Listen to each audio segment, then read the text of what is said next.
What is up, Skibidi 2? What a way to start. Yo, what's good, guys? It's your boy Esper. We're back at it again. Another tier list. This time we're doing this shit with the homie Jacoby. Say what's good, Jacoby. What is good, Jacoby? Okay. So, Jacoby, like myself, is a Resident You Evil invited fan. me, bro. And thankfully, he's not a LARPer. He's actually played the games type shit, you know? Or he knows Gulp. about them as well. Don't gulp. Pause. Shit. Um, So in this tier list, we're gonna be doing best to absolute booty cheeks. Everybody in the NA is just like shit we haven't played or like BOWs and also again like baby fucking Rose. Like they got baby Rose and kid Sherry on here and it's like and then they got like RE2, RE4, Leon and like RE5 Chris and it's like bro. And we got Birkin, but like when you talk about Birkin, you think about like mutated Birkin. They also got like Kendo, and like I'll be real, I don't really. Well, I guess we could rank Kendo, but I don't really know what to say about Kendo because like I like him, but And then they got like the Chainsaw dude. I don't even know what the hell the actual name for this guy is, but whatever, bro. So yeah, so this is just our opinion. If anybody in the comments has anything to say, that's fine, but just make sure you remember that everybody should respect each other's opinion and we should be totally normal about Resident Evil. Yes? Everybody agree? Okay. Can't do that. Can't do that. Can't All do right. that. Starting off, we got Annette Birkin. What do you think about Annette Birkin, Jacoby, from Resident Evil I think it's funny how hard she got hit on that wall. 2? She Honestly, went flying. honestly, she's kind of like she's all right. I'm not really like raving about her, but she was all William. right. I'm sorry, but I gotta put an end to the G, my boy. And then pops a cap in his head and then gets smacked against the wall. Me personally, I would have dodged that. I'm just saying that's me personally. So So what's your kind of B tier, C tier. B tier, C tier? You know what? I think C tier. Yeah, I mean, like- for her. Yeah, I mean, like, next time, learn how to dodge. Fair enough. All right. What about Barry? The goat, Barry. My boy Barry. Where have you been, Barry? Why are you missing, Barry? No, literally, he's old as shit, probably. Yeah, no, he's the oldest in the franchise, I believe. Yeah. One out of the original crew, yes. Yeah, he's like one of the oldest, bro. So, but I like Barry. I think he's pretty good. His relationship with Jill is like their dynamic and all that was pretty fun. Again, very compelling character. I rock with him a lot. I haven't played Revelations 2, but I hear that he's also Yeah, got he's a in pretty Revelations compelling- too. Yeah, he's got a pretty compelling story Yeah. there because his daughter's in it, and I look forward to that. He has an awesome beard too. He kind of does. So honestly, fuck man, I got to do this weird scrolling shit. Honestly, bro, I'd say like B for Only Barry. I would say B. I would say B only because there isn't a lot about his character too much. Yeah. He's not as fleshed out as some of the other franchise or legacy characters, but we still. love Yeah, that's Barry. why. Barry's goated, and who knows? Maybe he'll move up depending on what characters we got. Yeah. Billy. What do we think about Billy, my goat. Billy. Actually, great character. Genuinely great character in Resident Evil 0. I say I want him to come back, but generally there's no need for him to come back. Yeah. His story is completely finished, and he's able to roam free, live free in wherever he is now in after Resident Evil 0. Yeah. Short character. I mean, like one off game, but same with Rebecca too. So, No, literally. but I feel like his whole entire character was really fleshed out in 0. Mm-hmm. But then again, only one game, so it's hard to have a really fleshed out characters as the other ones. Yeah. I think he could go like. I say the Like lowest him? is B. Yeah. Yeah, honestly, we may move Barry up. I'm not gonna lie. Later on, No, literally. I'm already Carlos. Oh, you know what? Because of that, I'm gonna add like a row above, and I'm gonna just call it the goats. And we're gonna Yeah, make this that color works. like oh shit, Well, what's no, your favorite color? That's S. Hold on.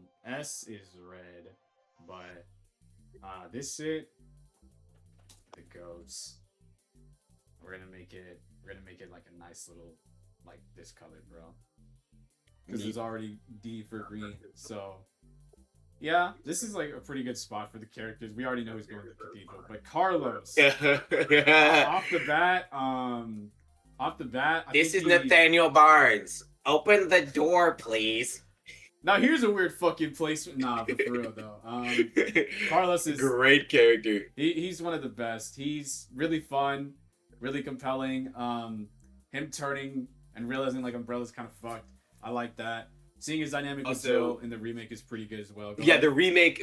If it was like the original where he was over flirty and like kind of a little bit harassing, yeah, maybe not A tier, but no, they really made his character fleshed out, and he also literally. just looks better in the remake.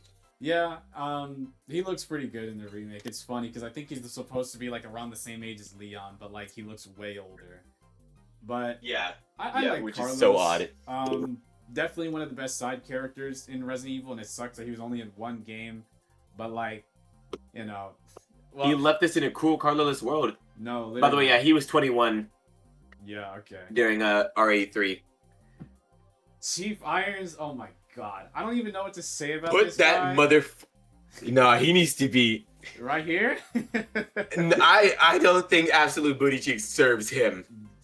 What we got? Well, the closest. No, we got no. would No. He don't go above the cathedral, bro. He's underneath. Put him in Absolute Booty Cheeks. be- That Chief Irons disgusting is monster like- of a man. It's like I don't even know if I want to say he's a good character because he doesn't really have a character. He's just a creepy, freaky, odd dude that again he like assaults people and kidnaps people. And dude, talk about some. I nearly came when I slit open the deer, and it's like, okay, bro, like you got it, bro. Absolute monster, bro. Genuinely disgusting monster. Literally. And it's like when you think about how he had Sherry, he was there with Sherry, and like Sherry like threw the little acid or whatever in his face, and it like burned his, and he got mad. He was gonna take his wrath out on her. It's like, dude, I don't even want to imagine what he was gonna do to Sherry, bro. But yeah, no, we hate. I don't want to imagine whatever he does in general.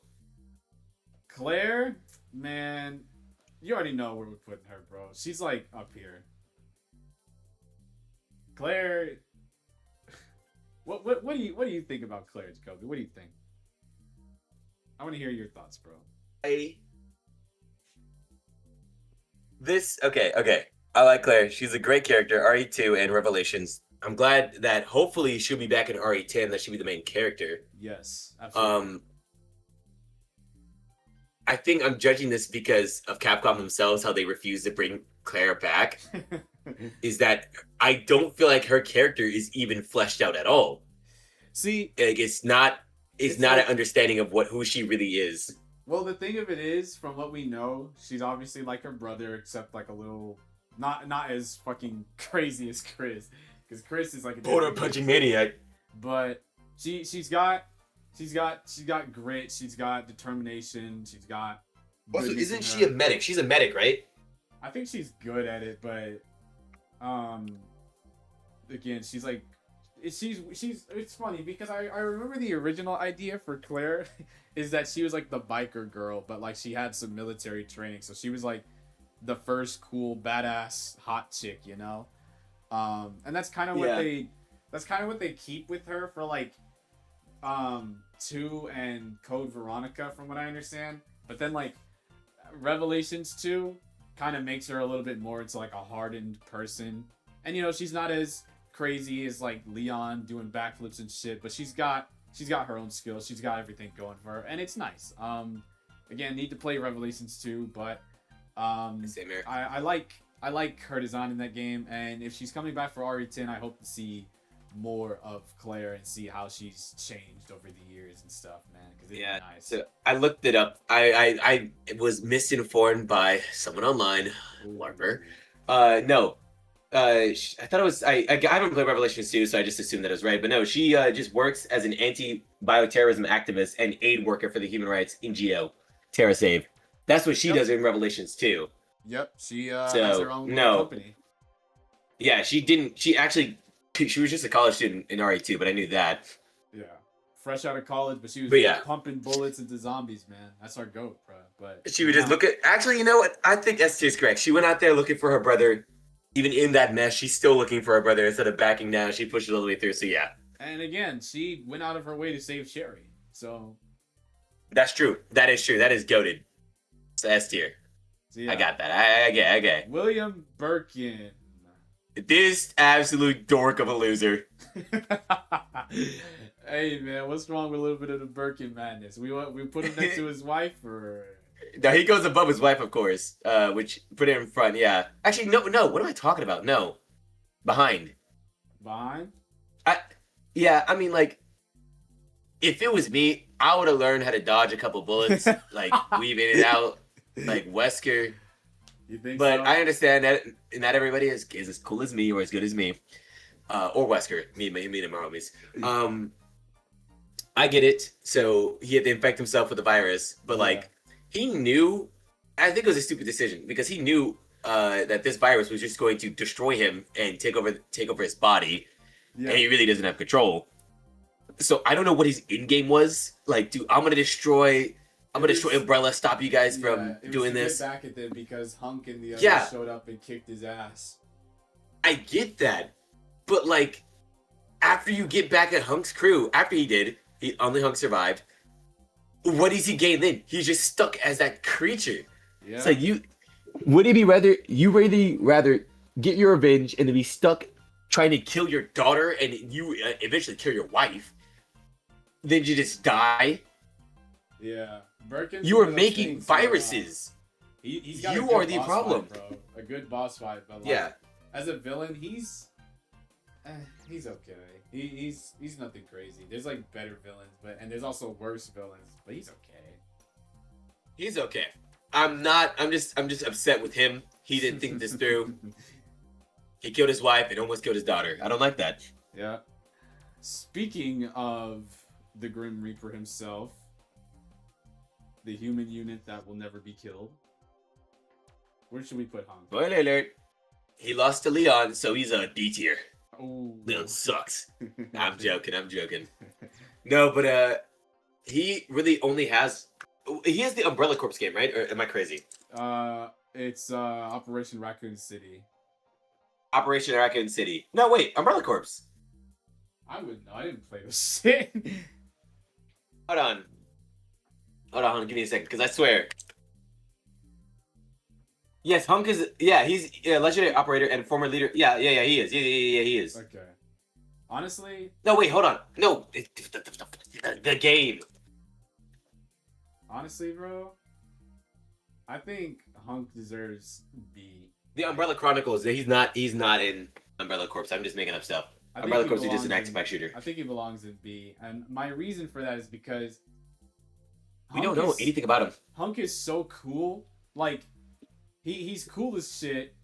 His voice actor, I think his name is Keith Silverstein. He's cool. Playing as Hunk in the two games that he is playable, he's also fun. Again, dude's got aura, nice design, and all that. And we know a little bit about him, which is that he has some form of honor. Like, in the DLC for RE2, when you're escaping, it gets to a point where like he's like, "Hey man, just go ahead and leave. Just survive." And when they come back, he's like, "I thought I told you to leave." Like, Hunk's doing that because it's like, he's got a little bit of honor. He wants his teammates to actually survive, And I appreciate that. But I think that as cool as he is, like you said, we don't really know much about Hunk. He is literally like a mystery character. Like, Yeah, no, he is a mystic character. We don't know too much about him, but his game modes, the one in RE2 and maybe in RE9, maybe they redo that game mode, is pretty cool, especially when he becomes a tofu. yeah. I think, and I also think, like, it's funny because, like, another thing I also realized about Hunk, we don't know this dude's real name because they never refer to him by anything. We don't know what he looks like. So this guy could, like, he could be the most shocked creature alive, and we would never. He know could be it. he could be the ugliest dude in that suit. Yeah, literally, bro. But we'll never know. And you know what? That's fine. But now then, Oh my God, no, James Mark. Dr. James Marcus. What you got to say about this guy? This fuck ass loser. Now, I'll give him credit where credit is due. Mhm. He started off the franchise technically by causing the infection at the mansion. Okay, Yeah. he did it. That was him. I'll give him that. And So that saves him from from his. That saves his lame ass from going into D tier. But this fucking loser. The Leech Queen. The Leech Queen was so much cooler than he was. The Leech Queen just happened to get his body and make him young. This absolute shut of a loser. I don't know why he's attacking Rebecca and Billy when Spencer's the guy you need to be killing. Wesker and the Birkin. But you're gonna go after the train full of innocent people because you're mad? Fuck you. Put his ass in C tier. We'll put him. We'll sandwich him with these two. Yeah, these two.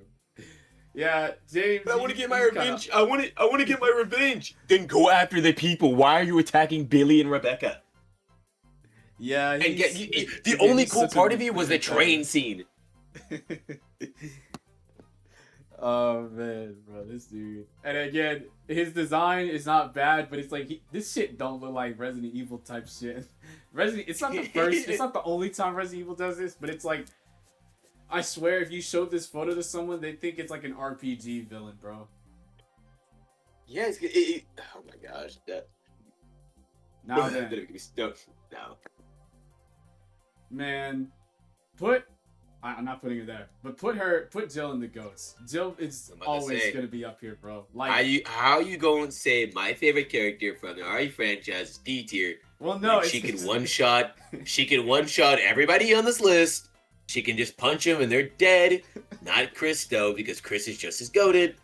But you know, Leon sucks. Oh, how you hear that?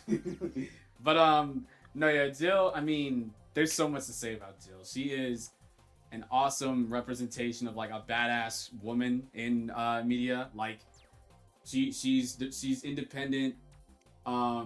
She's strong as shit. She's smart. You know, she's empathetic, so she cares about her peers a lot. And like seeing her go from like, again, like this, not really not rookie, but like inexperienced with all this bioterrorism, and then like you see how she is in like 5 and Revelations 1, and it's like she's got the BSAA going on. She's experienced. Like, even though I'm not really crazy about Revelations 1, I like that her reactions to most of the stuff that's going on isn't like, whoa, what was that? But she's like, she understands that this is just how these things are. And like, it's fun. And I like seeing that progression with Jill. I like seeing her mature and all that. On top of the fact that, she's like, her designs are consistently really good. She always looks good, bro. There's not like, I don't think there's a single bad Jill design. The only questionable one really is just that shit that Wesker was doing to her, but like even that one's not that bad. But yeah, no. Jill's also just the pure beef she had with Nemesis was just absolutely like, it was just perfect. That game, the remake itself. I played the original. I love the original, and I love the remake. But the remake really, really made me love Jill a lot more. Of course, she's a little bit more like meaner and not so nice, but like, hey, not every single RE character needs to be nice. That's Claire. That's Claire's like whole entire personality right there. Yeah. Like Jill, I understand, but it gives Jill more of a personality, which is not that good. It's not the best personality, but it's a personality. Differs from the nicer people of Resident Evil. She only fucks with Chris. That's it. Yeah, it gives her some discernment, and I like that. And I hope. I need Jill back in my games, bro. RE10, bro. Please bring her back.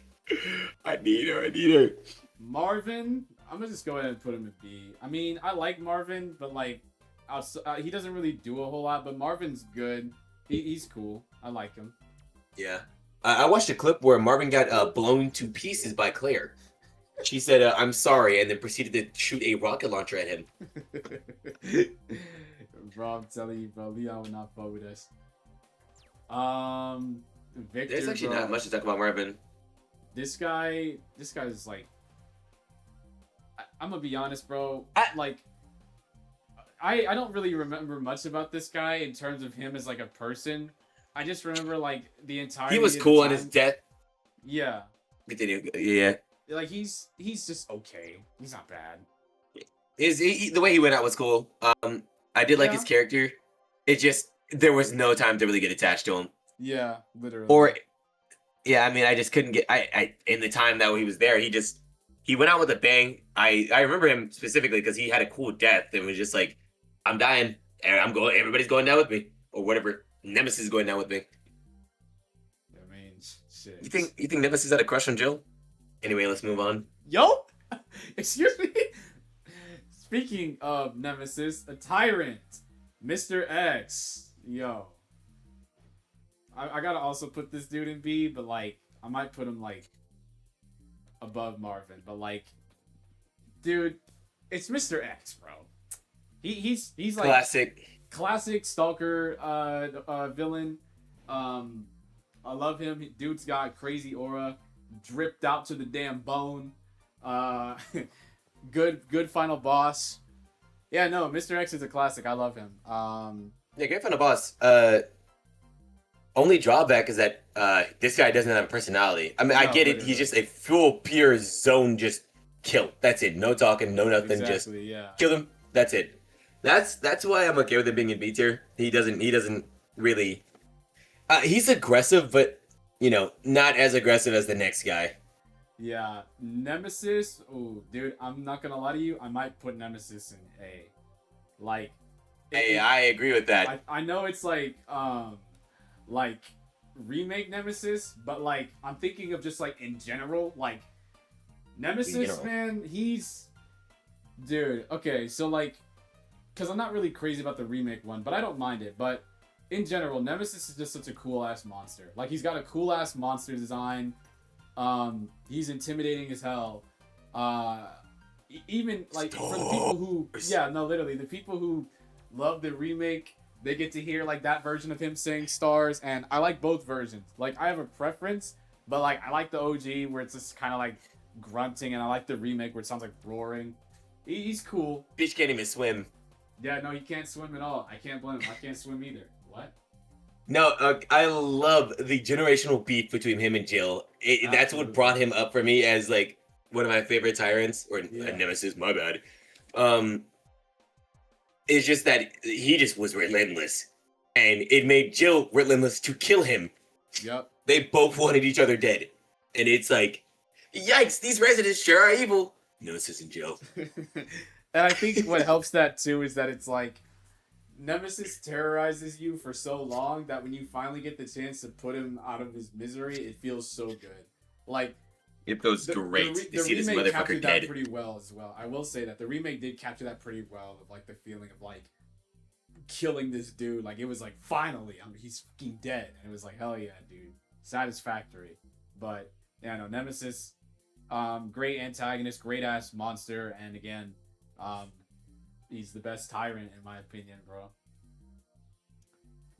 Fucking Nikolai. He got shot in the shoulder and gave up. He got shot in the shoulder and gave up. I don't know. Where would you put Nikolai, bro? I can't call him a bad, like really bad trash villain. I can't do that because it wouldn't be true. Yeah. I would definitely put him in above C tier. We'll put him next to bottom of like, B tier, bro.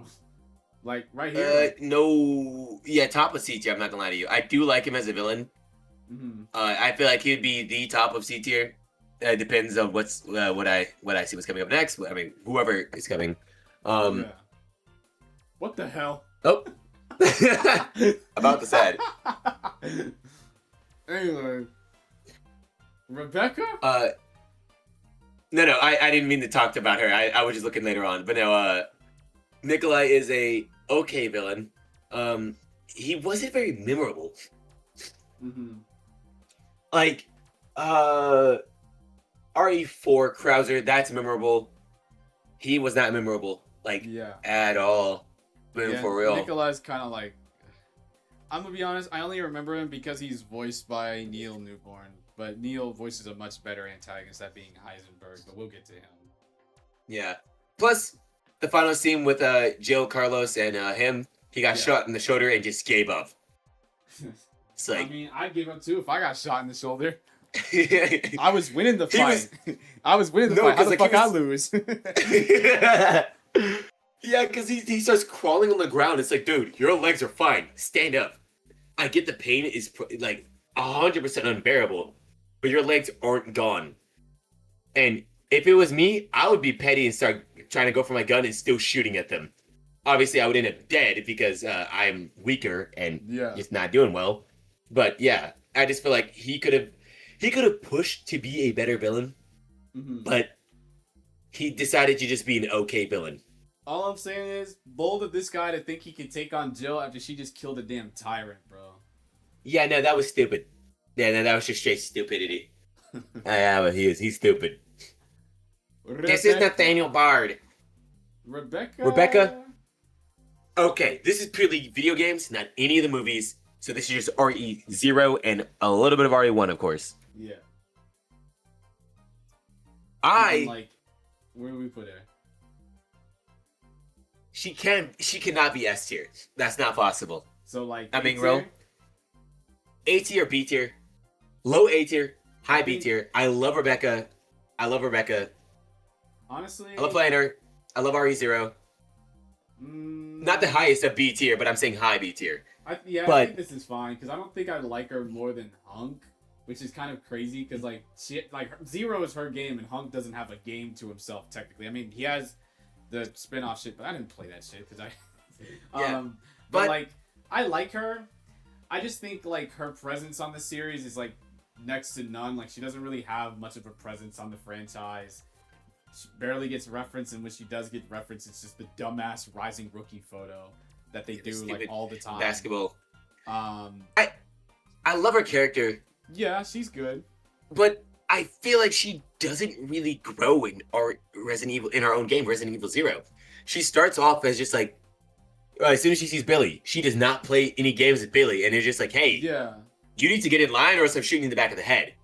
I think And- she's like, I think it's like she develops in her own game, but it's like I don't know how to explain it because she displays the traits of herself in that game pretty well, like resourceful, obviously smart and calculatory, and of course, you know, she is empathetic and understanding of others. But I think like the delivery of it is what makes it a little weaker, and it also doesn't help. That's that, like, why the remake needs to happen. This Yeah. remake needs to happen. I cannot wait for a Resident Evil 0 remake. if it's real, which I hope it is, I hope it's good, man. I really do. I have not met a lot. Like I bet barely anyone who's actually played through RE0 themselves.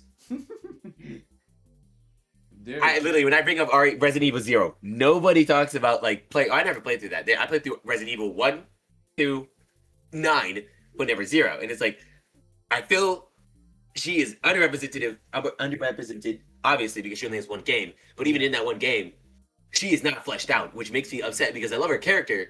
It's just that I can't love her anymore because I don't know her too well.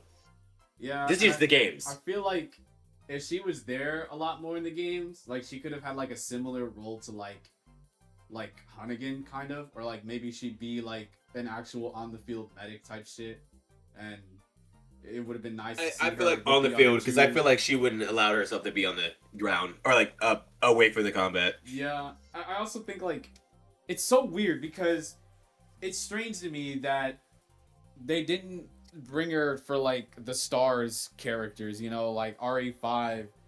Like granted, those games came out around the same time, but it's just like you'd think she'd be there for RE5 considering like, you know, stars members. All and the that stars shit. characters there, except like Barry and like the other people who died, obviously. But Yeah, Um, like you got like Chris, Revelations- Jill, and Wesker, you know. wait, hold on. Revelations 2 happens after RE5, right?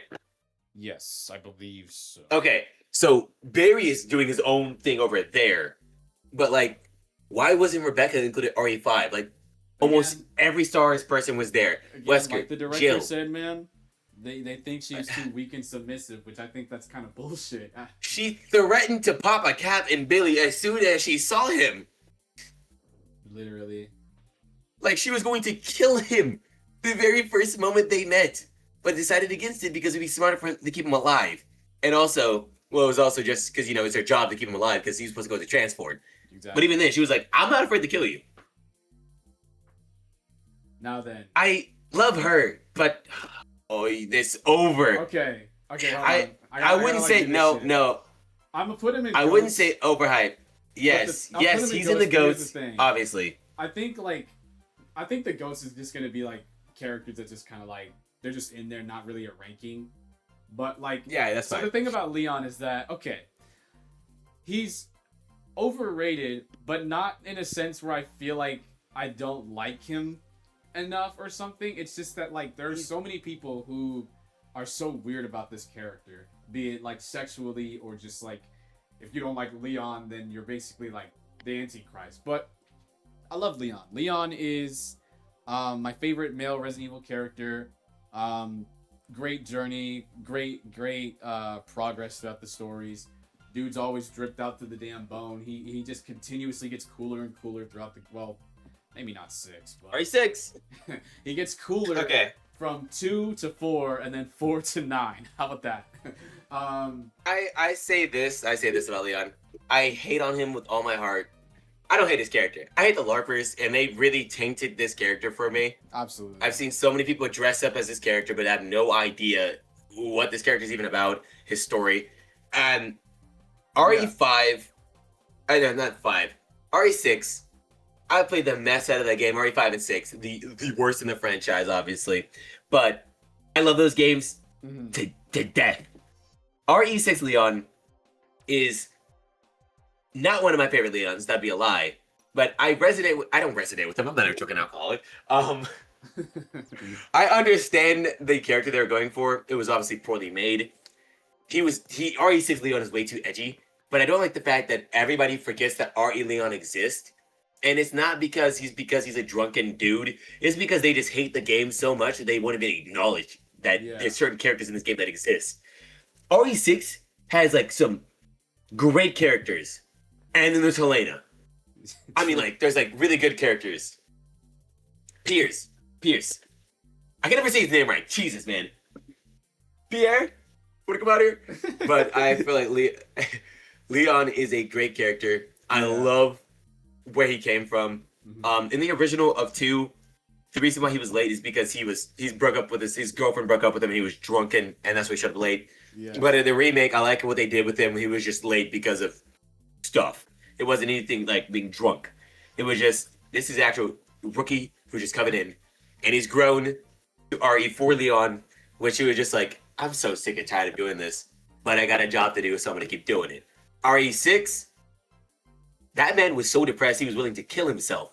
Like, he didn't. He wanted to kill himself. Yeah. Yeah, but he didn't because he's just like, if he goes, he's going to leave a lot of people behind. Sherry, especially, who was like, pretty much canonically to me, his daughter, his stepdaughter. Or no, it would just be daughter, because if you adopt a child, it's still yours. Yeah, just a daughter. But and then the RE6 Leon is just like, okay, I understand why he's like this. He's been through like hell. Yep. Awful. He had no idea what he was putting himself through, and now he was forced to go into the DSO and just be there all the time. And everybody he knows just keeps dying. He can't save a single person. And then that goes into RE9 Leon. RE6 builds off the RE9. Oh no, sorry, RE9 Leon builds off the RE6, which is just like, he cannot save anyone, no matter how hard he tries. And it's breaking him even more. And now he has to go back to the original place where he started because of this virus that is slowly killing him and Sherry. And he needs to make sure that Sherry is okay. And then he meets Grace. Sorry, I'm like not swallowing my saliva because I'm thinking too much. And then he meets Grace and realizes, I have to save this girl. Yep. If I can save her, that's all that matters. And in the bad ending to RE9, spoilers, the last thing he says before he gets shot in the head at least I could save you. Yep. Because that's all he cared about. Because that's what his character has been building up towards this whole entire time. He is a great written character, and I cannot get mad over that. Lee And I think Larpers the best have part about tainted this Leon character. too is that like Requiem Leon is my favorite, but it's for like it's so funny, but it's for the beginning scene, like when he's first shown, when he gets in the car, you know, he looks at his hand, he looks at the Requiem ammo, and you know, Sherry's like, "Are you there, Leon?" And it's like, I love that scene, and that's my favorite Leon scene because you could see how much experience are in his eyes. You can see that he's tired, he's old, he's depressed, he's sick of doing this crap, and like now he's got like a ticking time bomb. Like he's such a great character, man. I love him, bro. He's like, again, he's my favorite male Resident Evil character. And that's why I think I will say this RE6 Leon is my favorite because it built up into this RE9 Leon. And that's fair. Because that RE6 Leon, no matter how edgy and depressed he was, the reason why he kept going was because he needs to make sure he can save as much people as he can because he failed in life so badly about it. And that's what makes RE9 Leon such a great character. Is that this it built off every single game 2, 4, 6, and 9. It is amazing. Leon is one of the best characters written in this franchise. Absolutely. He may be the best character written in this franchise, and I cannot deny that. I just wish the LARPers didn't taint this character because they ruined him for a lot of people. Victor oh man, I gotta Go talk ahead. about this guy, bro. I put him in an S. Dude, Victor is he's like, it's so weird. He's the best written RE villain, but I don't think I like him as much as Wesker. But he's the best written just because they actually added some complex layers to his character. I think the coolest part of Victor is the voice performance. Like, the voice performance just, it fucking, like, again, he steals the show in, like, so many scenes that he's in. Like, no matter how many times him and Zeno were on the screen, it was never Zeno that, like, stole the show for me. It was always Victor. Like, Victor's voice actor, like, he killed it, man. I love it. This dude is creepy as hell, man. Like, he's creepy as hell. He's got aura to him, man. His final boss, it's not the best final boss, but it's cool. I like the build up to it. I like the music behind it. And I like the dialogue trade that him and Leon have, you know? And I think what makes Victor so interesting is that he's like a henchman, but he's the main villain. It's so weird because like normally when you get the henchman characters, like you get like Salazar, like a little short dude from 4. He's a henchman. He dies. Nemesis. I mean, he's a henchman, but he's not even like he's not the main bad guy. It's like other motherfuckers. It's just Nemesis just chasing your bitch ass. You know. You get like Irving and like Excella. Like they're also like henchmen characters, but like Victor, he's the main bad of the game. And what I like, and this is something that I think is cool visually about him. I like that he looks kind of stitched together. And I told you this before, Jacoby. He's trying to be the ultimate mad scientist villain, and he's trying to build himself up as that. And like the way that he looks, like he's stitched together, he's got like golden grills. He gives himself the appearance of like trying to become more than what he actually is. Because on the inside, he's a genuinely flawed person who's chasing a failed dream. And I like that. It's a nice like character flaw that makes him a little bit more grounded as like a villain, I feel. Like and I think like that entire dialogue trade between him and Zeno at the end, that shit was I love it. You're an imitation. That was so good, man. And I think what I also like about this character is that he doesn't even know that he's flawed. He's so oblivious to it. yeah, he's so Because he's obsessed just, like- with his dream that he like criticism or anything like that won't work on him. He does not care. He's obsessed with his dream. He's dying for this dream. And that makes him feel like such a grounded antagonist. And I love him, bro. He's such a great villain. Absolutely, like they killed it with this dude, bro. I remember like RE9 was like the trailers and stuff were coming out, and like they showed like the render for this guy, and I was like, is this guy gonna be like kind of mid, or is he gonna actually be good? Dude, he was fucking amazing. I love Victor, bro. So yeah, no, my boy Victor, he's an S tier. I love him a lot. So, yeah. Alyssa, So you would have to play the whatever game she came from, which Outbreak. in order I to get a mean, better Outbreak, I gotta play Outbreak. I'm not gonna lie to you. I don't even Hold know on, if it's I'm checking Steam right available now. on anything. No, it has to be. No, it has to be. What? I think I'll put her B. And I say that because I think she's a good character, but she's got like the same role as like Marvin, where like she's a good character and she serves a good point to the story and Grace's development, but I don't think she's like a crazy revolutionary character to think. But she's good, and her presence on the story of RE9 is felt very heavily, and I like that. But other than that, there's not a whole lot to say. But Grace, though, oh god, bro. You know what? I'm gonna let you speak about this. I don't even need to say anything. Yeah, I already spoke about Leon. I'm putting her here. Grace is like, and again, the goats tier isn't like ordered. It's just like people that we just think deserve this title, and I think Grace deserves this title. She is a phenomenal protagonist, absolutely amazing. Like, the voice performance alone sold me on this character, and that was within like the first 20 minutes of the game. The first 20 minutes of the game, and her voice performance was just killing it. I loved Angela's performance for Grace. She feels so real. There's so many situations and scenarios that happen in this game where it's like, yeah, this is real. This is all what a real, unexperienced person with anxiety would go through.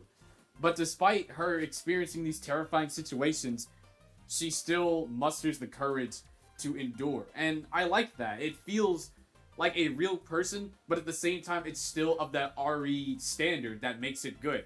Because, like, every RE protagonist that's been introduced in their respective games, they all started like this. They all started off, like, scared or intimidated, but they pushed through. And Grace does it in such a nice way. But I think the payoff is so good. And I like the payoff a lot because that's that first scene of the game when you get, Nathan Dempsey, her boss, he walks in and, he's like, Miss Ashcroft, you see her desk, right? Her desk is cluttered. It's messy. She's sitting there hunched over. And like when he calls her, she's like stammering and, she's like, the report will be done in 3 days. And it's like, you go from that and then you get the ending cutscene where she's just like, she's smiling, she's happy, she's on the phone with Leon, her desk is ordered, not cluttered. She's got 2 photos there with like her and her mom and her and Emily, and you have like Nathan call her, and she turns like attending to him, and she's like, oh yeah, sorry, I'll get to you. Like, you see that she's overcome her trauma, and it's just such a beautiful character, man. And like the process of her like learning about herself, her origins, and all of that, like it's amazing. I absolutely adore this character, and I will never shut the fuck up about Grace Ashcroft, and I'm Grace Ashcroft's #1 fan, and that's facts. Shit. Anyways, I mean, for real. Now then, Jack Krauser. I'm gonna let you talk about this guy. What you think about Jack Krauser? I think Jack Krauser is a awesome guy. Where's I'm your glad they photo? made him his. I'm glad they. Let me finish speaking. I'm glad they made Leon's mentor instead of just squad mate or teammate. Yeah. Because that man's too old to be his teammate, bro. Now, what really should have happened? I don't know, not even a DLC, maybe just a cutscene, a backstory cutscene of how much Krauser meant to Leon, because realistically, nobody knows who this guy is. He's just his mentor. We kill him, and we're supposed to feel bad. It's like, why? Mm-hmm. We're supposed to feel something for him. It's like, why would we? Now, granted, that's Capcom's fault, not his fault. He's a great character, and I think.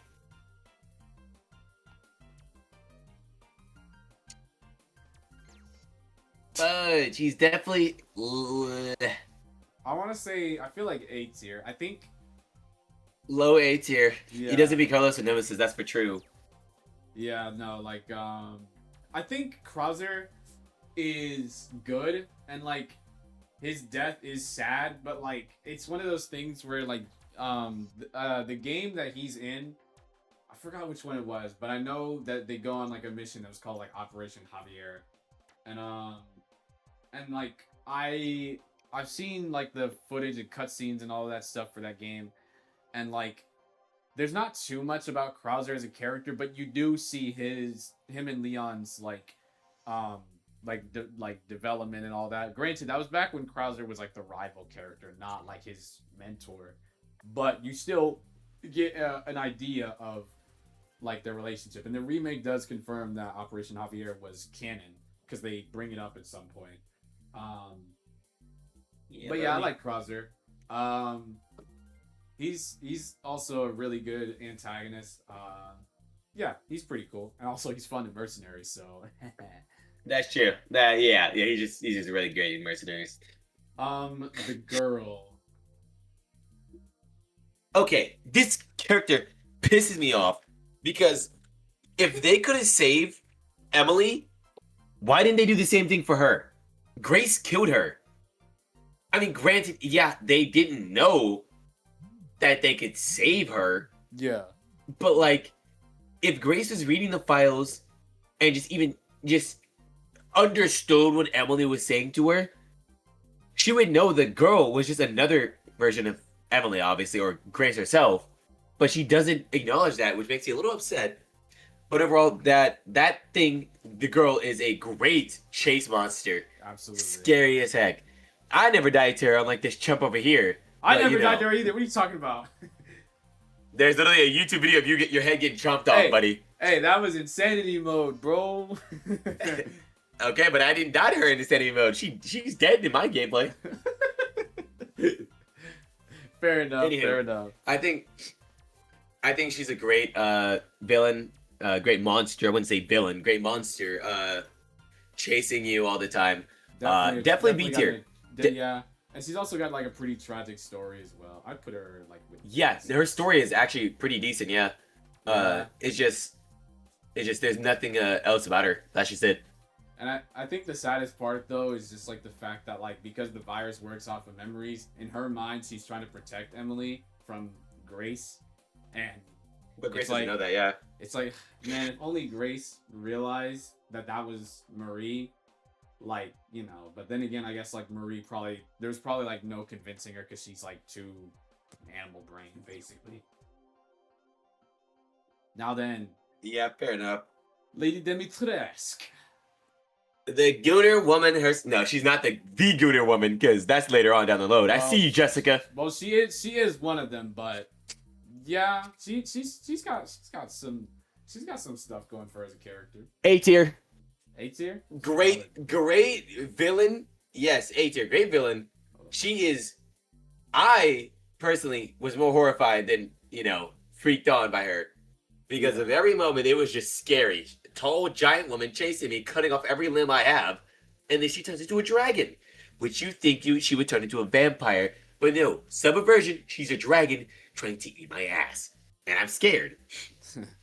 I think another thing that sells her well is the voice performance, dude. The voice performance for Dimitrescu is amazing.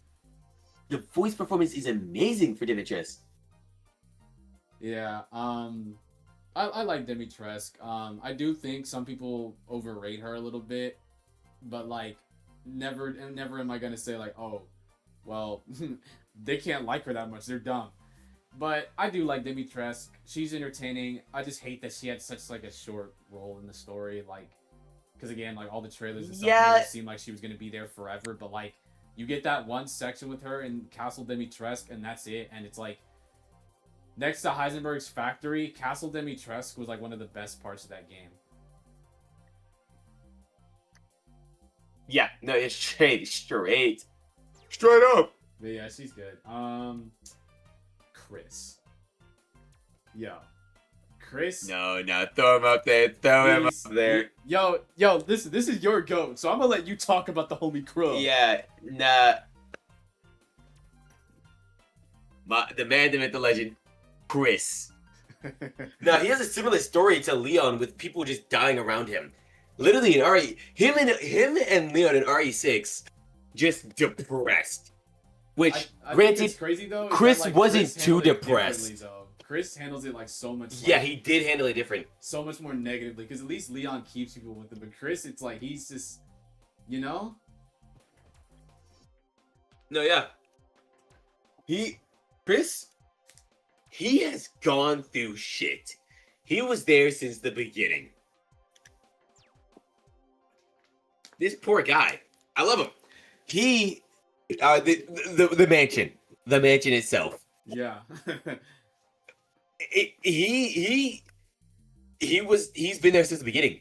He's been like one of the main targets of this whole entire outbreak. Yep. He has been on the line trying to chase down Albert Wesker, trying to stop this once and for all, but in the end it doesn't matter. Because everyone around him keeps dying non-stop. Everybody keeps dying, and he keeps trying his best. He is like, his character is just confused why he won't die. Everybody else dies but him. And I know he's like furious. He's not happy about it. It's generally sad. Yeah, it's not happy. It's not fun watching everyone around you die, and then RE5 thinking the person who's been with you in the very beginning goes flying off a cliff out of a window. You think she's permanently dead, so that makes you now not have any more teammates or anyone. And when he meets Sheva, he doesn't kind of fully trust her at first because it's like, hey, everyone around me dies, and my most recent partner is dead. Hold on. Run it back a little bit. Revelations 1.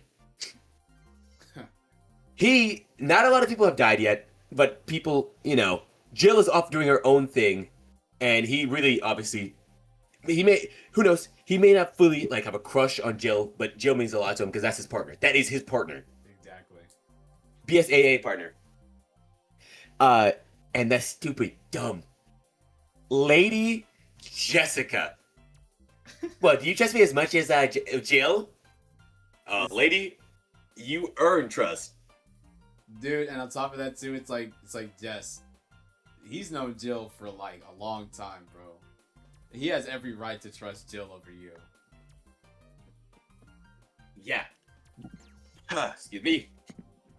But oh my god, I'm gonna. Ugh. But yeah, I'm dying so much. Sorry, give me a second. Goodness, sorry, that burp really got to me. Jessica really just stupid character. I don't like her. Anywho, he talks about Jill fondly because he really likes Jill, and then in RE5, the DLC, which I don't know, I don't remember the name of the DLC, but whatever. Something Nightmare. I know Nightmare's in the title of it. Yeah, the Nightmare on Elm Street. Yeah, you're right. Sure. He watching his partner that means the world to him go flying out of a window, dead. Because realistically, who do you think would survive that fall? Absolutely. I mean, no, Jill, of course. Yeah, nobody. So he's like, my partner. Everybody's gone. Spencer's gone. Who, which I believe they think started this mess, which Albert Wesker did too, and Albert's gone too. Everybody's gone. There's no meaning anymore. Mm-hmm. So in an instant, everything's over. And it's not a happy ending either. It's a really fucked up ending. Everybody's dead. And you're left alone. With your original crew gone. Yep. Which you think is gone. And then come to find out in RE5, he starts developing this relationship with Sheva, partnership with Sheva. There's just I think I can finally trust someone again. And then it is nearly shattered when you realize Jill is still alive. But alive, but working with Wesker too. Wesker's also alive. Yep. So that just destroys his whole entire world in RE5 because he's been living this whole entire lie that everybody he knew was dead and that his crew was gone. Wesker, he's not really his crew, but his main enemy is gone. RE5, they're both back. Yep. And Jill's working with Wesker, which is just completely, absolutely fucked. It's what kind of man would not shatter instantly? Jill, you think Jill betrayed you? You think Jill is just betrayed you a little bit? Obviously, you're not gonna believe that, you're gonna think she's mind controlled, which she was, but you didn't find that out until the device was on her chest when y'all shot her and she ripped it open. But till then, he had no idea. He was chasing a ghost that he had no idea existed. That was a real person. Two ghosts, technically. Jill and Wesker. He was chasing Wesker, but it had found out that Jill was still alive. And it was just like, we gotta save these people. Yeah, I gotta find her. And once they fight, and he pulls the device off her chest, Jill is finally back to him. And then in an instant, she tells him to leave, abandon her. Go chase after the main guy who did this to us. And he has to abandon Jill, not knowing if she's going to be safe. And in his head, he doesn't, because they never talk at the end of RE5, and there's no communication of Jill ever communicating with him after. We know Jill survived because of the DLC with Josh. They live, they make it off the island. But Chris, we don't know if he knows that. Which, hopefully he knows that. But in Chris's mind while fighting and going to go kill Wesker, Jill is gone again, and he has no idea if she's safe. That man is fighting for his life, having the worst time imaginable. And then he finally gets to Wesker. He finally gets to Wesker. And it's in a volcano. Well, okay, before the volcano, he is just punching him, just full on, and Sheba's back there just helping. It's not really about Sheba. Sheba knows this. It's not really about her. So she kind of sits back on the back line and just supports Chris the whole entire time, while Chris, it's the 1v1 of the century between Wesker and Chris. No, literally. Somebody has to die today, and Chris is making sure it's not him because he's got to get back to Jill. Chris was willing to sacrifice millions of people to make sure Jill would live. And Jill was just like, dog, I'll let you hit after, just go stop Wesker. That's distasteful to him. But again, Jill means the world to him, and he doesn't want to see her go. And yeah, he moves on, goes to fight Wesker, and in the end, he finally defeats Wesker. He finally defeats the person who he thought was originally his captain and friend. Yep. And now he's dead. Unless they do an RE5 remake and they don't kill him off, which I wouldn't be too upset with. Yeah. That's RE5 in a nutshell. That's how much impactful RE5 is to Chris himself. Revelations and RE1 builds his character, obviously, and Revelations builds it a little bit more. RE5 fully establishes his character, and they do it well. I don't care how much y'all hate this game. RE5 will always be my favorite game. Chris will always be my favorite character, because this man went through hell and back to make sure everybody that he thought he lost was back. Except Wesker, he made sure that man was dead. That beef between him and Wesker, that shit was like Jill and Nemesis type of beef, bro. It was generational. And moving on. Moving on, because Chris is still in these games 6, 7, and 8, and well, his name was mentioned in 9, but 6. We come back to Chris and this poor guy. First things, he's in a bar drinking because his squad is dead again. A new squad gone, and only he gets to live. Yep. He watches them die, and only he gets to live again. He's shattered once again. Because he went through this in RE5, the DLC, and now he has to do it again with his crew, a new crew, that they're dead. And he starts off in RE6 in a bar, drunken, and the BSAA send people to go get him because they need him to go stop another BOW, like a terrorist attack. And he does. It takes a little convincing from Pierce, which, goated character. Love him. We'll get to him. We go through Chris's character, and they continue developing his character even more throughout the game, because he doesn't trust anybody, because he doesn't want to get attached to anybody, because in the end he knows, finger quotes, knows, but he thinks that everyone around him is going to die, so there's no point in getting attached. Don't get attached to them, and they won't die. Which he was kind of right in the end.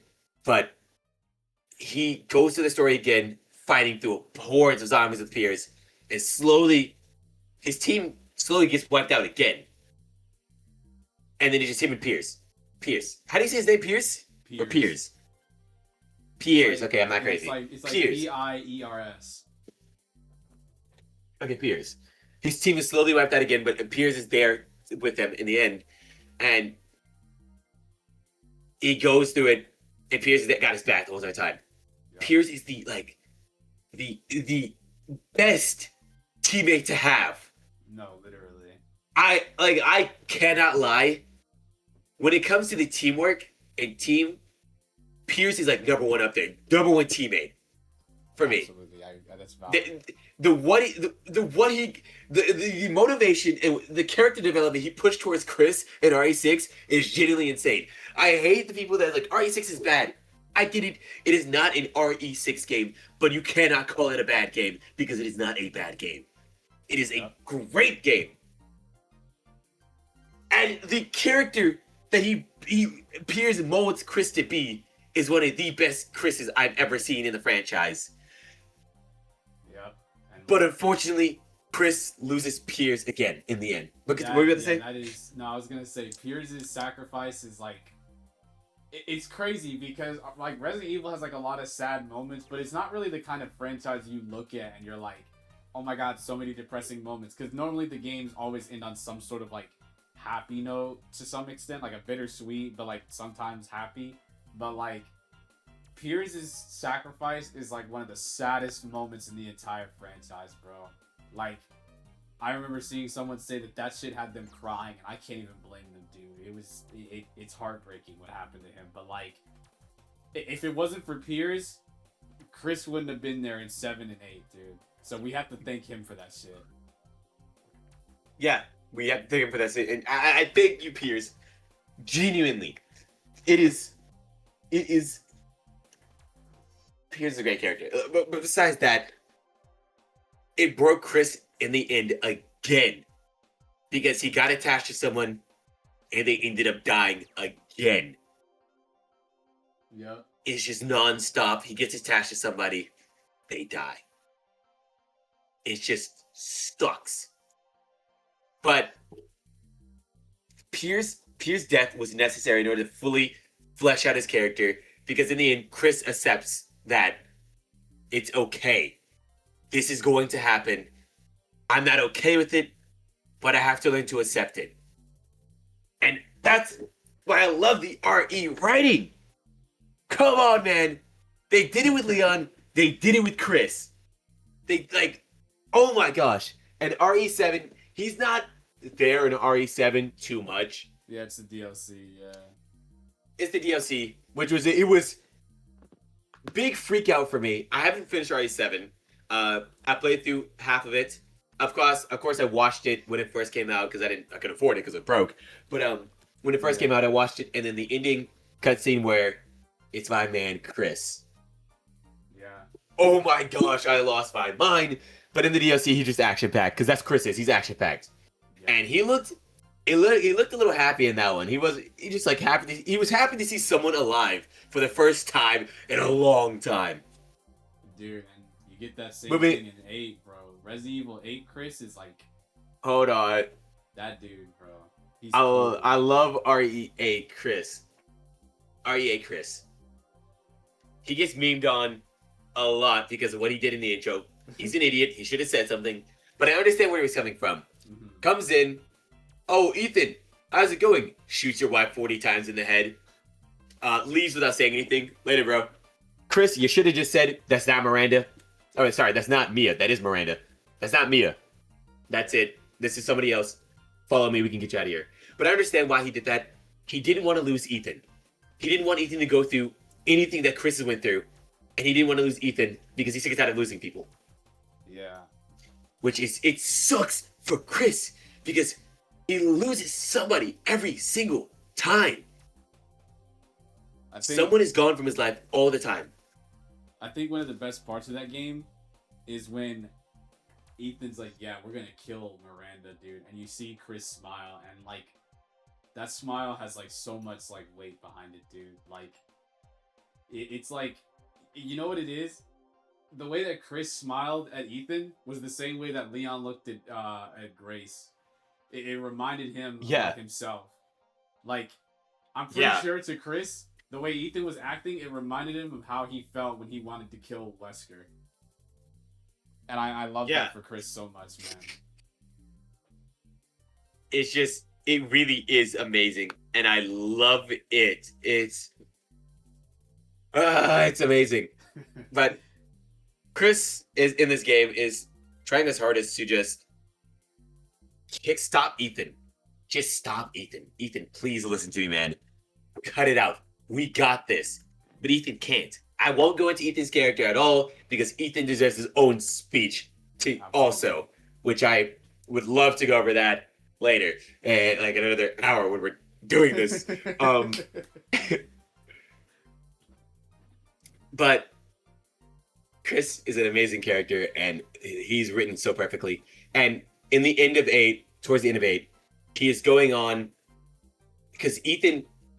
Okay, so he was told not random. He was kind of randomly. He was told, "Sir, Ethan Winters is dead." I know that hit Chris like he was dying in a volcano and got hit by an RPG. That hit him hard because this whole entire time he's been trying to stop. He was trying to stop Ethan from dying. It turns out he failed again. He failed again, and that has Chris messed up. And then he goes on destroying everything in his path, just angry. And then he finds Ethan alive. Yep. And he is just like, this is awesome. Ethan's alive. And then Ethan just starts decaying right in front of his eyes. And Ethan hands him Rose and is just like, take care of her, please. Yep. Chris. That shit is sad. Chris is even more destroyed than before. Come on, Ethan. We can get out of this. Knowing damn well Ethan's not going to survive this at all. And in the end, he takes Rose, hands Ethan the bomb, the detonation to finally end it all, and goes. Leaves Ethan behind to do it. Yep. And I know that hurts Chris more than anything, because once again, someone has died. And he could not save them. It's just Leon's story, but with a different telling. It's like, the same story. Like, they have the same thing. It's funny, because I think Leon is like, his always ends on a happier note, but Chris's is just so much more depressing. It doesn't. It doesn't end on a happy note for Chris. And he's been here since the beginning dealing with this. And he continues to push on, even though, really, that man should retire and go to therapy. But that's not going to work. That's not going to work for him until he actually stops everything that's happening or he's killed in action. That's the only way that's going to happen for him. And that's how RE8 ends for him. It's just, it sucks for him. But at least he was able to keep Rose protected for a while. That's all we know for right now. Is that Rose is protected because she's grown into a young adult. Or I don't know if she's an adult or a teenager. I'd say she's like teenager, right? Probably late teenager. Yeah, late teenager, yeah. But yeah, she's alive, so obviously Chris keeps trying to recruit her, so he obviously is just trying to just keep track of her and take care of her. And that's the end of RE8 Chris, which I think RE8 Chris is a very great Chris. I think all the Chris's from the RE games are great. I love RE6 and 5 because they really develop his character. So same with 8. Yeah. 5, 6, and 8 really develop his character. It is amazing. It is amazing what they do with Chris. Yeah. You can tell they really love Chris because they pour their heart and soul when it comes to this story. Yeah, and I think it's funny too because I was talking to Brayden about this, dude. All I'm saying is if Chris was in 9, yo, Zeno would have been dead, dude. Zeno was gonna get murked, bro. So, yeah, he got decapitated by Victor and all. And it's like, oh yeah, like if Leon got up, like yeah, Leon probably could have beat his off because like he got healed. But it's like, dude, if that guy Chris showed up and he saw Zeno, yo, he about to do him like he about to do him like on some Thrag timing, bro. Yeah. And I bet Chris, with his Wolf Squad, I bet Chris, whatever. I bet Chris is happy to know that at least Leon is still safe and alive in Dude, that means in the bad ending, like, because the bad ending's not canon, but that means in the bad ending, Grace probably told them what they happened still to break Leon, in. and he Yeah. the Hound Wolf Squad reports that to Chris, and Chris probably would have been distraught that like his homie Leon's dead, because like him and Leon, like the movies show that like him and Leon are doing a little bit better. Like they're not besties, but like they're reliable. They see each other as like homies. Yeah. So it's like, if the bad ending was canon, Chris would just, that dude is probably he's going after the connections, bro. I mean, he already probably is, but that's like, that would have like driven him over the edge. Well, once Leon tells him about like Zeno and then like his traits, he's gonna be like, I know that. But yeah, that's Chris, and that's why Chris is my favorite RE character. Love him. Valid, bro. We can move on of my rant. And then we move on to like the most B tier character ever, bro. Fucking Donna. Okay, I actually read something about Donna. I can't remember too well, but she's actually a very decent character. Yeah, she's pretty decent. It's just that she lost reality. That's just how it is. She just lost such a reality, and she just completely destroyed herself, her psyche mentally because of how everything has happened. Everything that's happened to her. It's just it sucks. It sucks. But they definitely could have fleshed out our character all 10 times more. Yeah, her section is kind of short. But yeah. Yo, Heisenberg, he's A tier. No. Oh no, sorry, S. Yes. Dude, Heisenberg. He is one of the coolest fucking characters in Resident Evil. Period. Like, the voice performance is cool. Dude's dripped out. Dude's boss fight is cool. I don't care if it's easy. I don't give a fuck if that boss fight's easy. I love that boss fight. I don't give a fuck if it ain't Resident Evil like. I want to fight the Transformer, okay? But I love this dude. This dude, I remember the first time experiencing Village, and like, I liked all the antagonists that we had seen so far. But when we got to him, he was different, dude. Like, granted, you see him at the start. He's like the first villain you meet, because like, you know, like you're going through like the hallways and shit, and he introduces himself to you, and then you know he kidnaps Ethan and drags him to where like all the four lords are having their meeting and stuff. But like right off the bat, when you get that like meeting with like the four lords, all of their personalities are like shown so distinctly. Because like, you know, you have Moreau, who's just kind of like nervous and trying to like speak. Will you just shut the fuck up? Yeah, like nobody wants him to talk. He kind of just sits in the back. You know, Angie or Donna, she's like giddy and goofing around. You know, Demitrescu, she tries to like handle herself really sophisticated. She's talking all with like all this gravitas and manner. But like Heisenberg, he's just like, he's so much different. And every time he's on the screen, he just has such a, like, he has this huge aura about him that just like, you like him. Like, he has so much charisma. Like, it's so crazy because if it wasn't for the fact that Heisenberg is probably not exactly a good person, because he's probably done some evil shit. Granted, the bodies he works on are corpses, but like, if he's willing to do that to corpses, I mean, like, come on. But he's probably not morally a really great person. And on top of that, again, he's got like the Mega Mice seat shit with him. It's like, and also this dude wanted to kill Chris. This dude, he has so much charisma that like, to be fair, convinced that he was a good dude, bro. He also tried to team up with Chris. He's like, hey man, help me take down her. And I just want to take down her. That's all I care about, is taking down her. Yeah, and Miranda. I keep saying her, but Miranda, yeah. Miranda.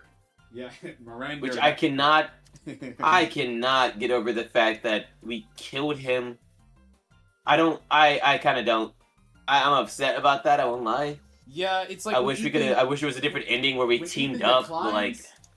I wish it was like a decision, like how they do it, like release or destroy Elpis. I wish it was like help Heisenberg, decline Heisenberg, because I want to see what would have happened if Ethan actually agreed.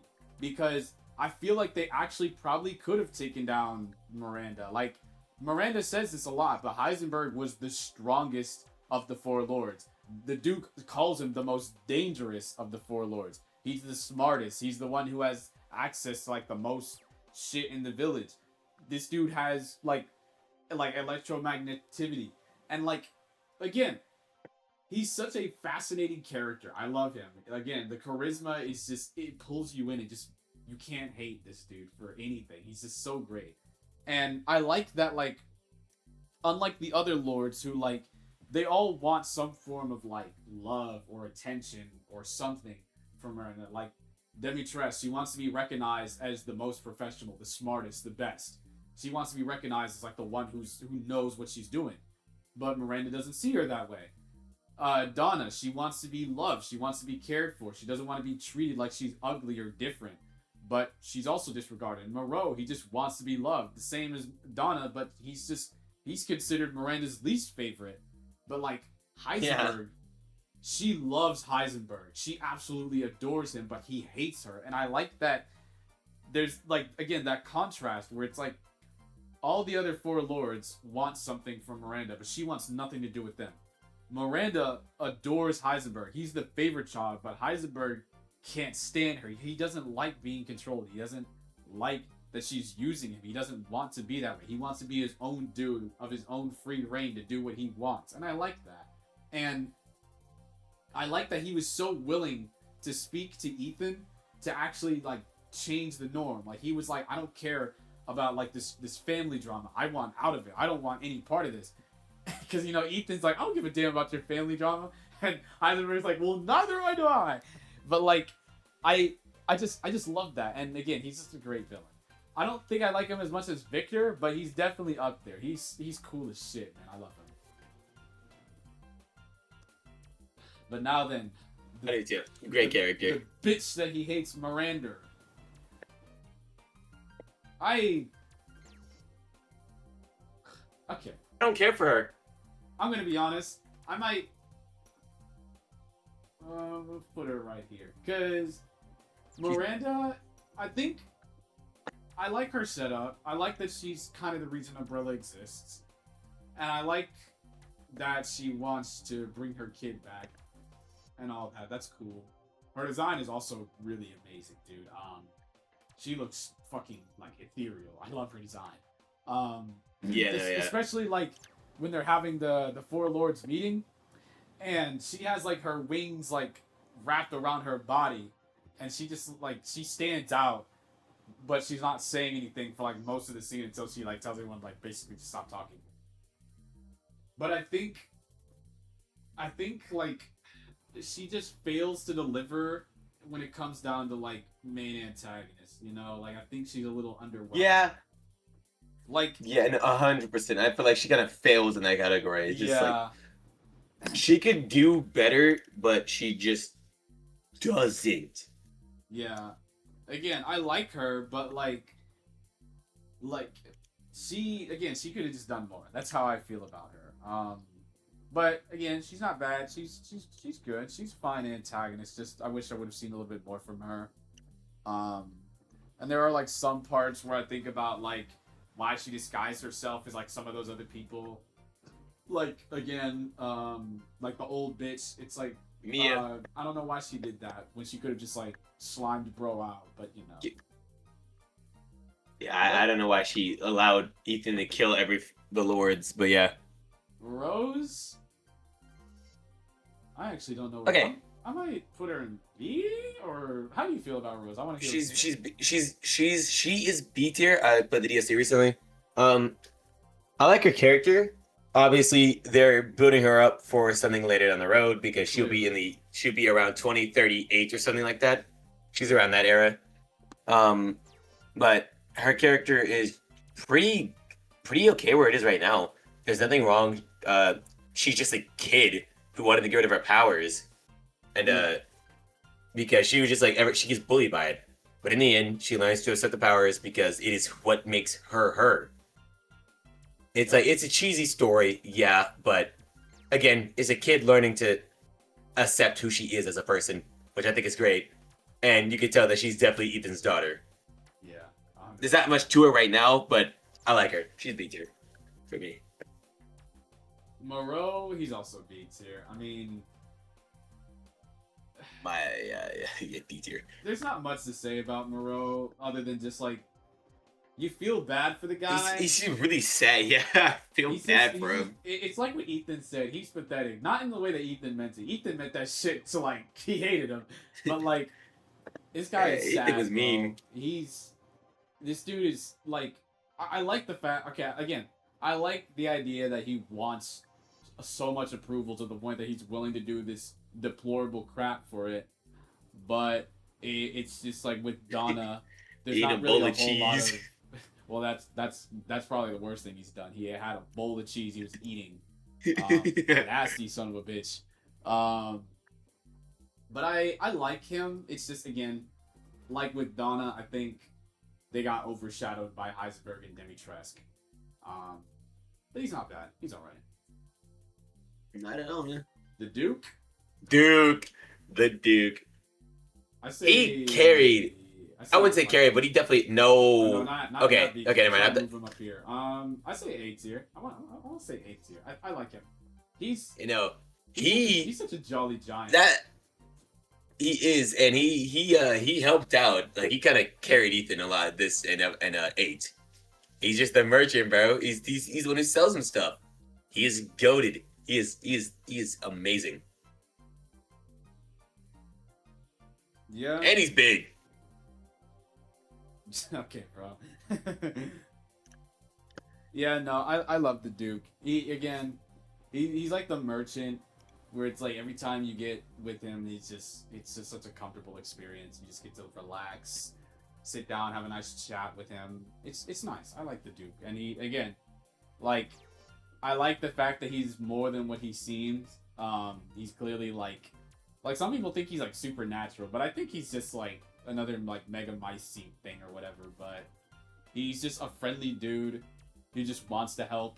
And man, that scene where like Ethan's in the carriage and like Duke is just talking and he's just telling him like, hey man, I'm bringing you to her, I'm gonna help you out, and it's just it's so nice. He's just such a great friend, man. I love him. Evelyn Baker, or well, technically Baker would be her last name, but she's adopted by the Baker. No, she don't get to have the Baker last name after what she did to that poor family. I might put her. She's not bad at all. I do like her. She I feel, but she's just not. Yeah, she does. She, because of her, well, not because of her, but she also helped revive the franchise. So you got to give her that, is that she was the main villain after the not reboot, but the revival of the franchise. Mm-hmm. I'm not saying that makes her a B tier or brings her up anyway, but I'm just saying it's a way to appreciate her. Yeah, I get what you mean.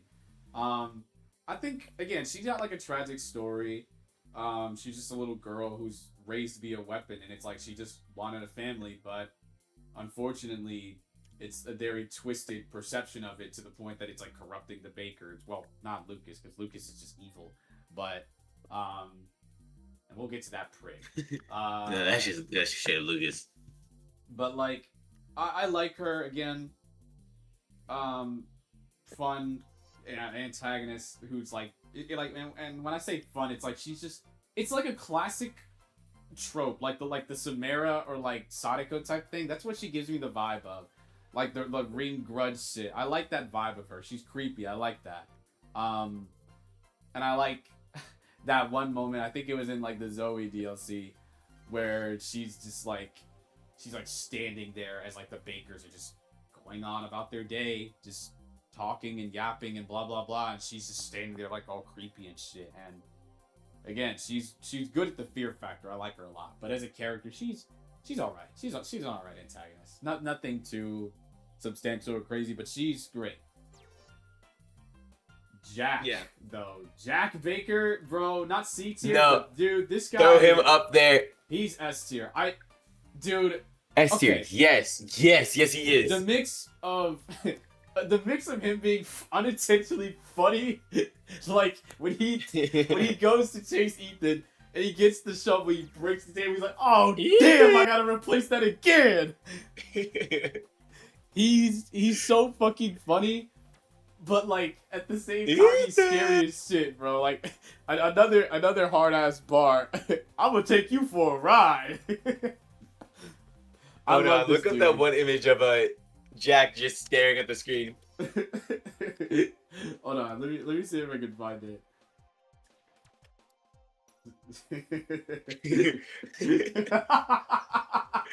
Yeah. I love this dude, bro. Holy shit. But yeah, like he's scary, but he's also funny as hell. But like he's such a compelling character, man. And like that scene where he's talking to Ethan and he's just like explaining like what the virus like what the mold does to you and all that, like he's explaining what it does to you. He explains how it just like slowly takes away what makes you human. And like him saying like, Ethan, save my family. It's just it feels so it's so heartbreaking, man. And when you see like the DLC, you see how the Bakers were. You see that they were good people. Well, again, not Lucas. But you see that they were good. They like Jack, Marguerite, Zoe, and like Joe. Like they were a normal family, man. They were normal. They loved what they were doing. They loved just having normal family activities. And it was like they come to save Evelyn, and they're just saving her because that's what any normal person would do. You see like a girl that looks hurt and she needs help. They just wanted to help her, and it screwed them over so bad, and it hurts, man. And again, Jack is just such like a compelling antagonist. And I feel like Jack sometimes doesn't get enough appreciation. Because again, he's really great. I also like this one thing or this theory that I saw, where somebody said like the moments where Jack is taunting you, like he's like standing there and he's just like yapping. He's probably doing that because that's the closest way he can hold himself from actually attacking, and that's why he just like stands there and looks at you and just mocks you, because it's like some part of him is still trying to fight back, and it's just, oh man, I love him, bro. I love Jack. He's amazing. Great villain. Great dude. Zoe- I wouldn't call him a villain because he's forced to be that. Oh, this dude, Joe Baker. This dude, Joe. I don't know how I feel about him, bro. He ain't human, bro. Yeah, I love his character. I I love put him. him- He is genuinely I put him at the insane. back end of B, but Now, why's that? where would you put him? But I put him in A tier after what he fought through to get Zoe. You know what? You bring a good point, but you know what? You make a good point. I good answer, nephew. Good answer, W. No, because he's genuinely just insane. He Yeah. is what Ethan is, a normal guy just trying to help save his family. Mm-hmm. I wouldn't really call him normal because that man ain't normal because what he was doing in that DLC. But yeah, Okay, so Marguerite, I'm gonna put her like with Rose because I think she's also good. She's got the same thing as Jack, just like less screen. Less screen time. I wish we got to like. I wish she also was able to like hold back a little bit and talk to us at all. Yeah, but we don't really get that. And I think she was. It's sad though because I think she was the first one to be infected. But Also, Zoe, she's the most disgusting to me. I'm sorry. she was the she- grossest her- one. Yeah, I genuinely hated being anywhere near her. And I'll put Zoe here as well. I think Zoe's also. I actually like Zoe more than Rose. Zoe, she's great. Again, felt bad for her, and I like Here, that the DLC let me say gives this. her a positive note about her. Yes, let me say this. I wouldn't blame anybody for choosing her over Mia. I get Mia's like Ethan's wife, We'll get to that. but Mia's bro. also just a terror. You're right. You're right. Yeah. You know, hold on. Look, I'll hold back on that. Okay, Lucas. Okay, here's the thing about Lucas. So, okay, I gotta do this shit. I think Lucas is like here. He's a good villain, but oh my god, this dude, he might be the most like next to Chief Irons, he might be the most deplorable person in the franchise. The only difference is that Lucas is like a fleshed out antagonist because he has like the DLC in the main story to kind of build him up as a character. But like this dude is again absolutely deplorable. He is a ridiculous person. Like the shit he was doing to people, like with like the fire, like not the fireworks, like the I think it was like TNT or dynamite or something, but like the room that was gonna blow up, Yeah. like that, and then like, when he had like those dudes in like that, what was basically just a saw trap where he had their hands, and it was like it would cut their fingers and like, and he would and man, dude, this guy, bro, and the fact that he was he liked being under Evelyn's control, and he didn't really care about his parent. Like he knew that his parents weren't acting the same, but he didn't care to help them. He liked what he was, and I like that for him as a villain. But oh my god, this dude is deplorable.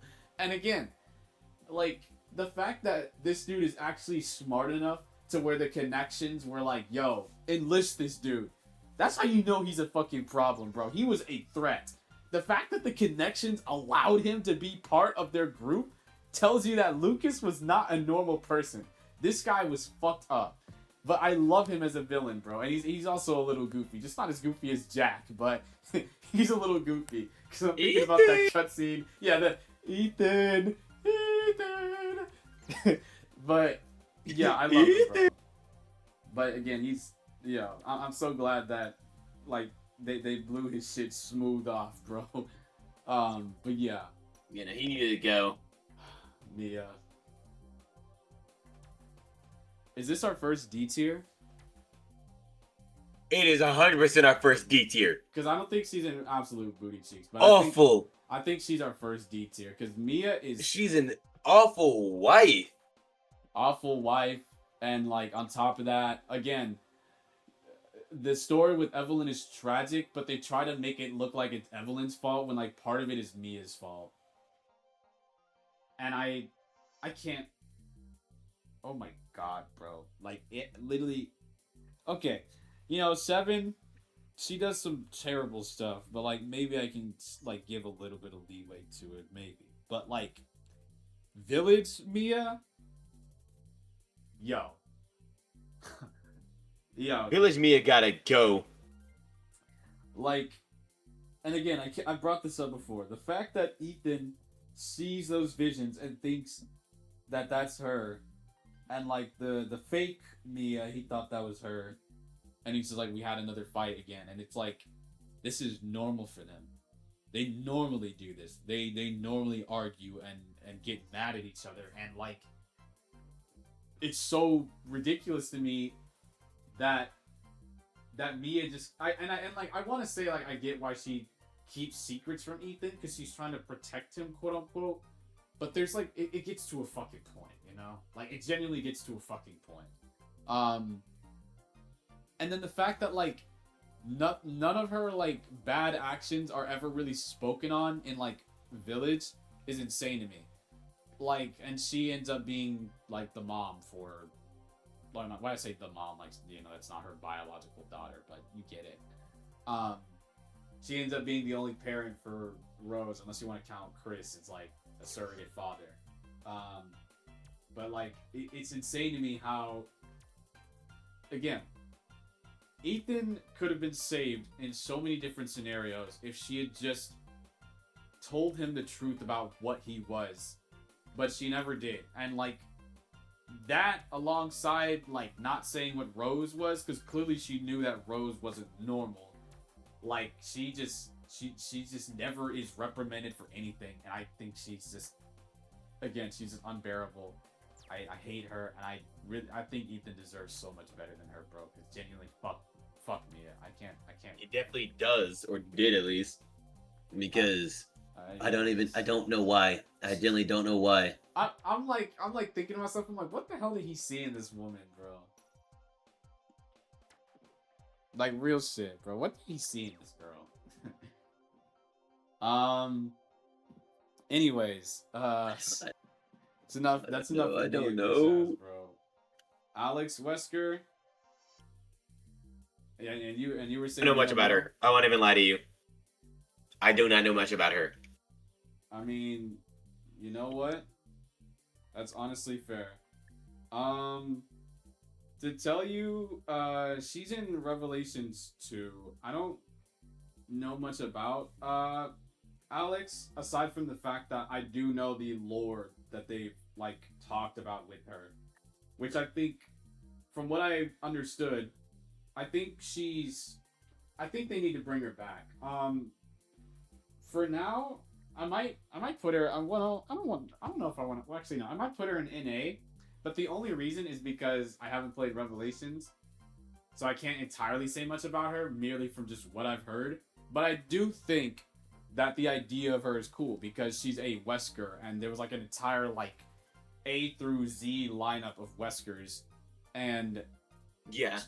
I think she's still alive, and it's like they could bring her back for something. They could easily do something with her character that would have an impact on one of the future games. Um, she has potential. They could do with her what they did with like Alyssa, right?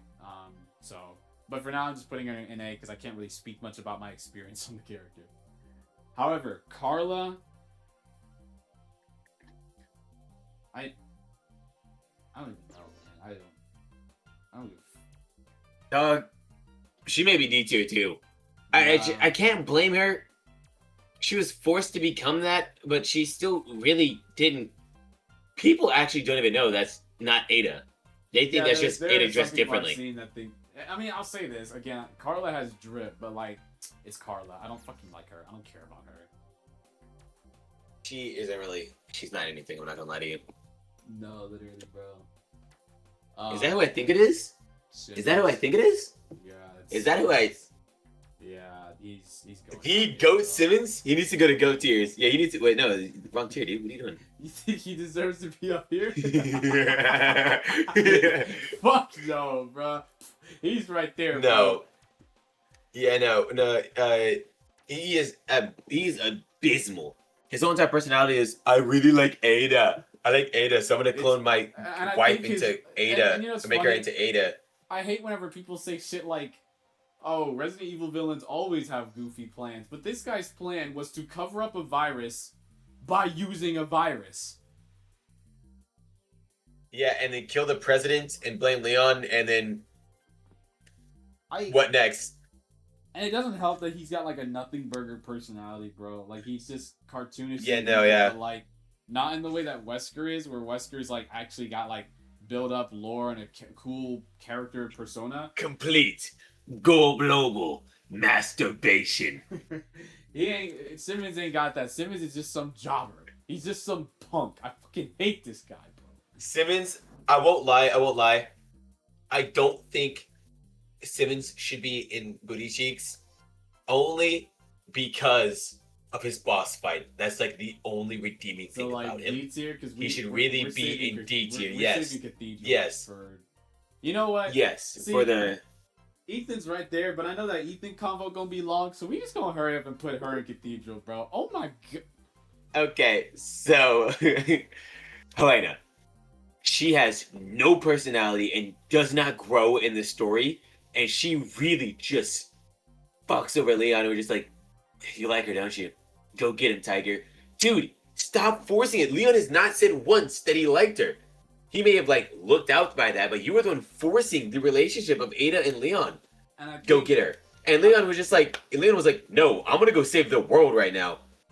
And I think what's so damning about her is that I'll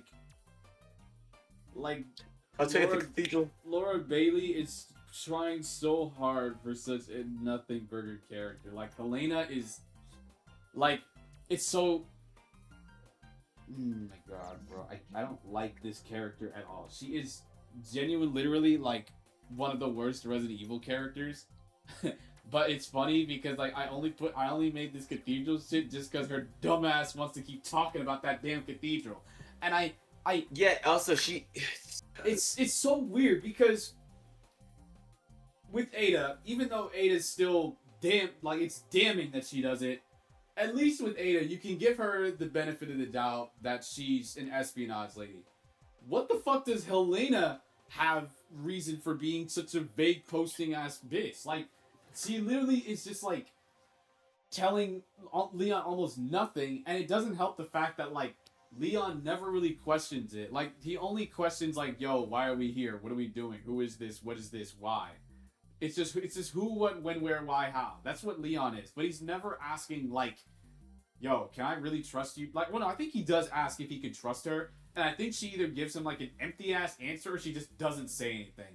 And you just have to go off the idea that Leon's good instincts is why he trusts her. But it's like, how is that good for the audience to come to a conclusion on the character if Leon can't even really come to a conclusion about her? And you have to play as her too, so you have to sit there and try like form your own opinion of a character that doesn't really have much going for her, on top of the fact that after her little arc at the start is done where her sister dies and then Simmons That's is it. like, That's it Simmons for is her like, "I'm character. blaming you guys." That's it. Yeah, that's it. Like, all the rest of the story just becomes Leon, and Helena's just kind of there just affirming what he says and does. Just like, "Oh, you have feelings for her? Hey, you should go after her. Go get him, Tiger." And then like the end of the game, Really. where you get the like the scene where like she gives the roses to her sister Deborah, and like she's there with like Leon and Hunnigan. She thinks she's gonna get arrested because she still thinks she's like guilty of the crimes against Simmons and the president. But then they're like, "Nah, man, you can keep being a DSO. It was really just we put all the blame on Simmons." And then she's like, "Okay," she takes the gun and then she fucks off. But like, that doesn't feel like a good conclusion because you never really had an arc with this character and you never really have time to actually like this character. And the people who do like her, they normally like her for one of three things. They just happen to think she's cool, which, you know what, fine. They think she's hot, which, fine. And they think she's fun in Mercenaries, fine. But I'm gonna be honest with you, bro. This character can suck a dick. I don't care about Helena at all, bro. I really don't. She's like laughably bad, bro. That's the only reason I think she's not in Booty Cheeks, because she's a little funny. No, she's funny. Honestly, we probably should have saved this one for Dano, because Dano experienced her firsthand. He was the one playing her, and Yeah. he suffered through that character the most. But like, oh my gosh, does she do nothing? Absolutely, Like, man. almost everybody else's teammate, what, Jake and Sherry, great combination. Chris and Pierre, a phenomenal team. Absolutely. And then there's Ada and her agent, but agent was put in later Yeah. because Ada was originally a solo mission game, but they were like, hey, why is she the only single player? So agent really doesn't matter. But still, everybody else is great teammates. And then there's Helena, which I feel like they couldn't think of somebody for their teammates, which, if they kept Luis alive, Luis could have been his DSL partner in this game, would have been perfect. Literally. I'm never going to get over Luis dying. Luis is, like, perfect. Yep. Anywho. No. Not A tier. No. The fucking goat. Ethan is up here, bro. Ethan. Look, I'm going to say this right now because I'm going to let you talk about, bro, but this is number one dad. But he's boring. And he's chopped too. Man, fuck that shit. It doesn't matter what he looks like. The sheer dedication he went through both games and even the fucking DLC is immaculate. When I become a father, this is what I want to. This is the man I want to strive to be. Absolutely. Family first. Above all. RE7. Reintroducing the franchise to the horror Jesus Christ. Horror roots. It's just perfect.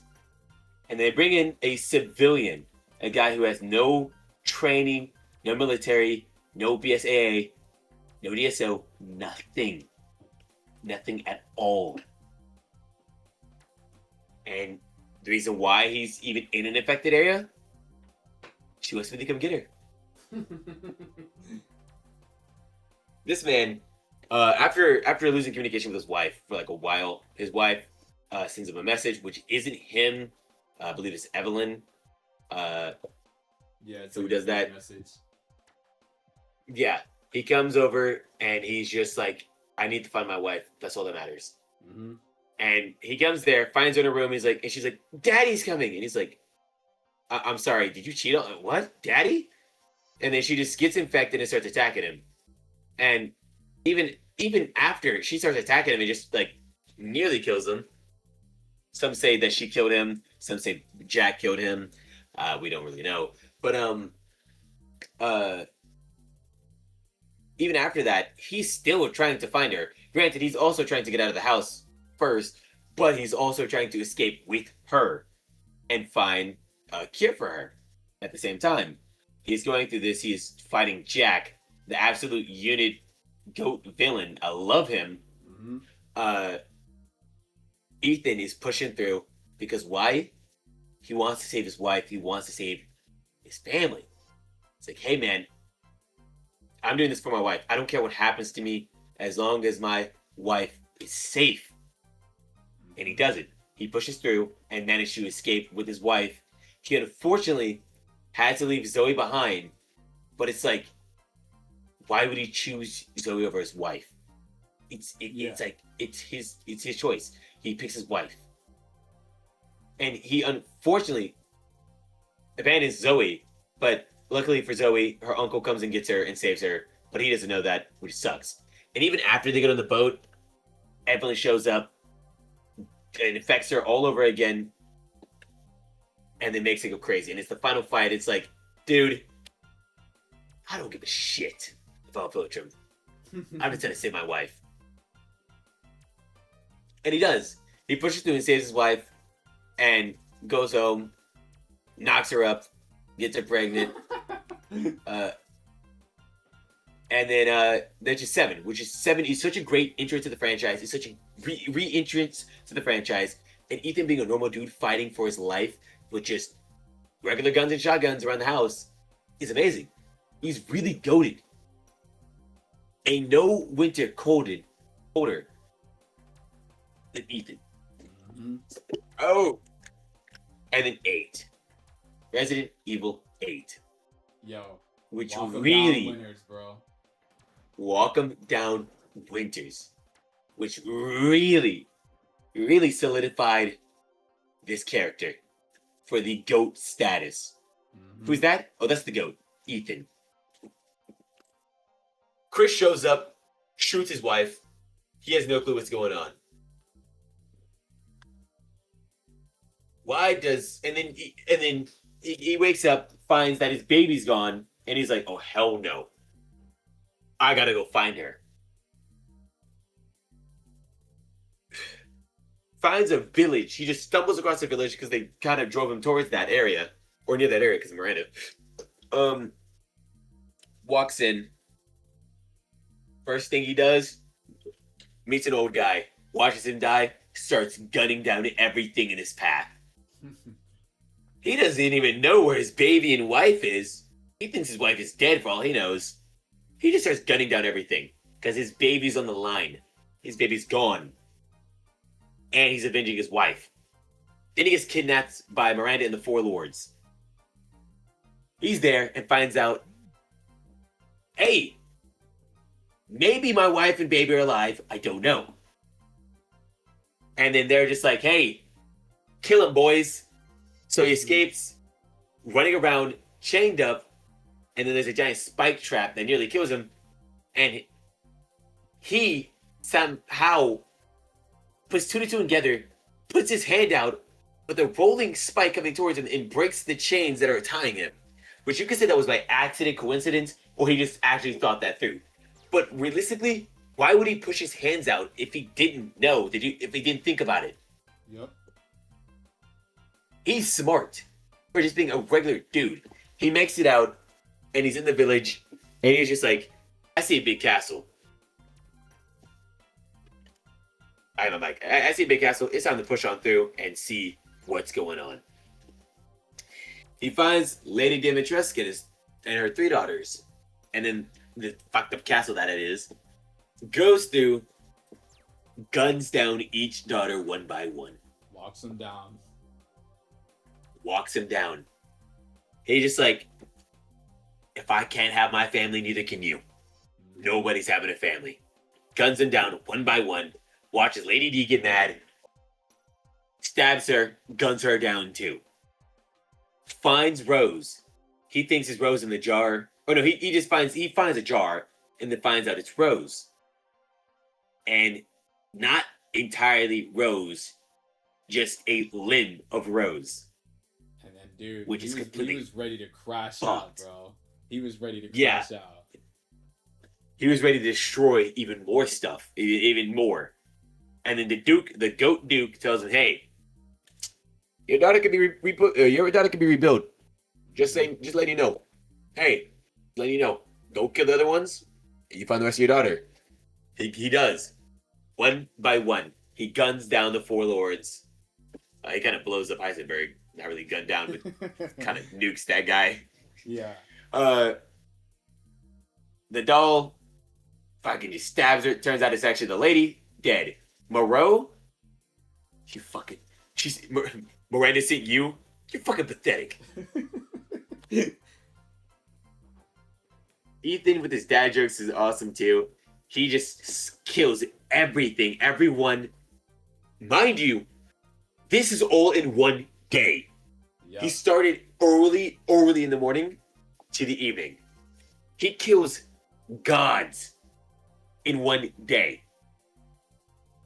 It's like, how? And then Heisenberg, great fight. Mm-hmm. Which I understand Ethan's point of view.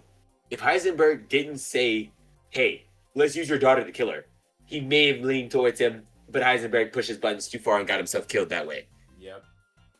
And then he meets Miranda, gets his heart taken out, and then he just like, this ain't right. And for a little bit, he passes out and then talks to Evelyn. Evelyn tells him the truth of everything that's happened, and then he gets his ass back up without a heart. Mm-hmm. And he fucking walks down Miranda. But not fully, because she is still alive in the DLC. Same with him. But in the end, he pushed through, fully repaired his daughter, got her back, killed Miranda, a god of the mold, and saved his daughter. And wife too, but we don't really care about Mia. That's why she's in D tier. But he saved his whole entire family in one day. And he died for it, unfortunately. He sacrificed his life, but he doesn't care, because as long as his family is alive, that's all that matters in the end. He gives Rose to Chris. Hey, Chris, I know you take good care of her, so do it in my honor, please. Ethan, the motherfucking goat Winters. Like, these characters. Dude, no slander in the Ethan goats will ever be tolerated. No. And the goats tier, these are great written characters. Absolutely. Like all of them. Jill, she needs more story to her. But I love her. Once RE10 comes out, and if it is Claire's the main thing, and they really do what they've done with the goats up here, Claire's getting moved up to goats instantly. Like Claire is close to being pushed to the goats. Like you can't deny that. She is. But besides that, Ethan, moving on to the DLC, we all know that Ethan's dead because he crumbled into dust and blew himself up.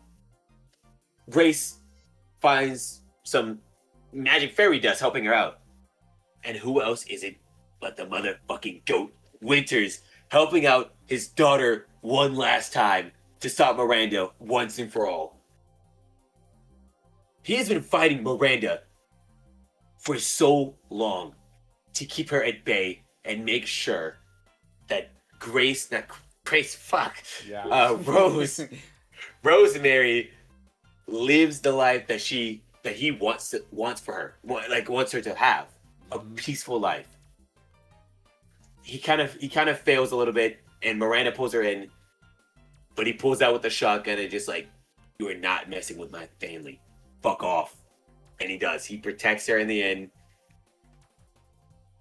Ethan Walking Down Winters, the best RE dad of all time. Absolutely, dude. And you know what's funny? Honestly, like the rest of actually, we'll get to you, Mr. Glasses. I see you down there. I was gonna say, I don't think anyone else down here, these characters, is like No, going to he's, go, he's a dad. but Mr. Glasses right there, that cunning global masturbation, we'll get to him. But Complete global. as for his son, though, Jake Mueller, Okay, you had me worried. I thought you were gonna put him D tier. no, Genuinely, bro. Jake Mueller is in D tier. His character isn't fully fleshed out. So, if B? you don't want to put him in B, if you don't want to put him in B tier, C tier is perfectly fine for him. He's kind of just he's just edgy. You know what? I think actually no. I put him a little bit lower on here. I'd say he's like right here because I think actually no. He's better than Miranda. No, fuck that. Yeah, no, 100%. Yeah.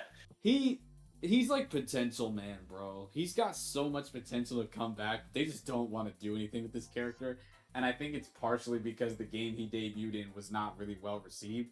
But like, it's so weird because like, okay, I like the idea of like him being Wesker's son.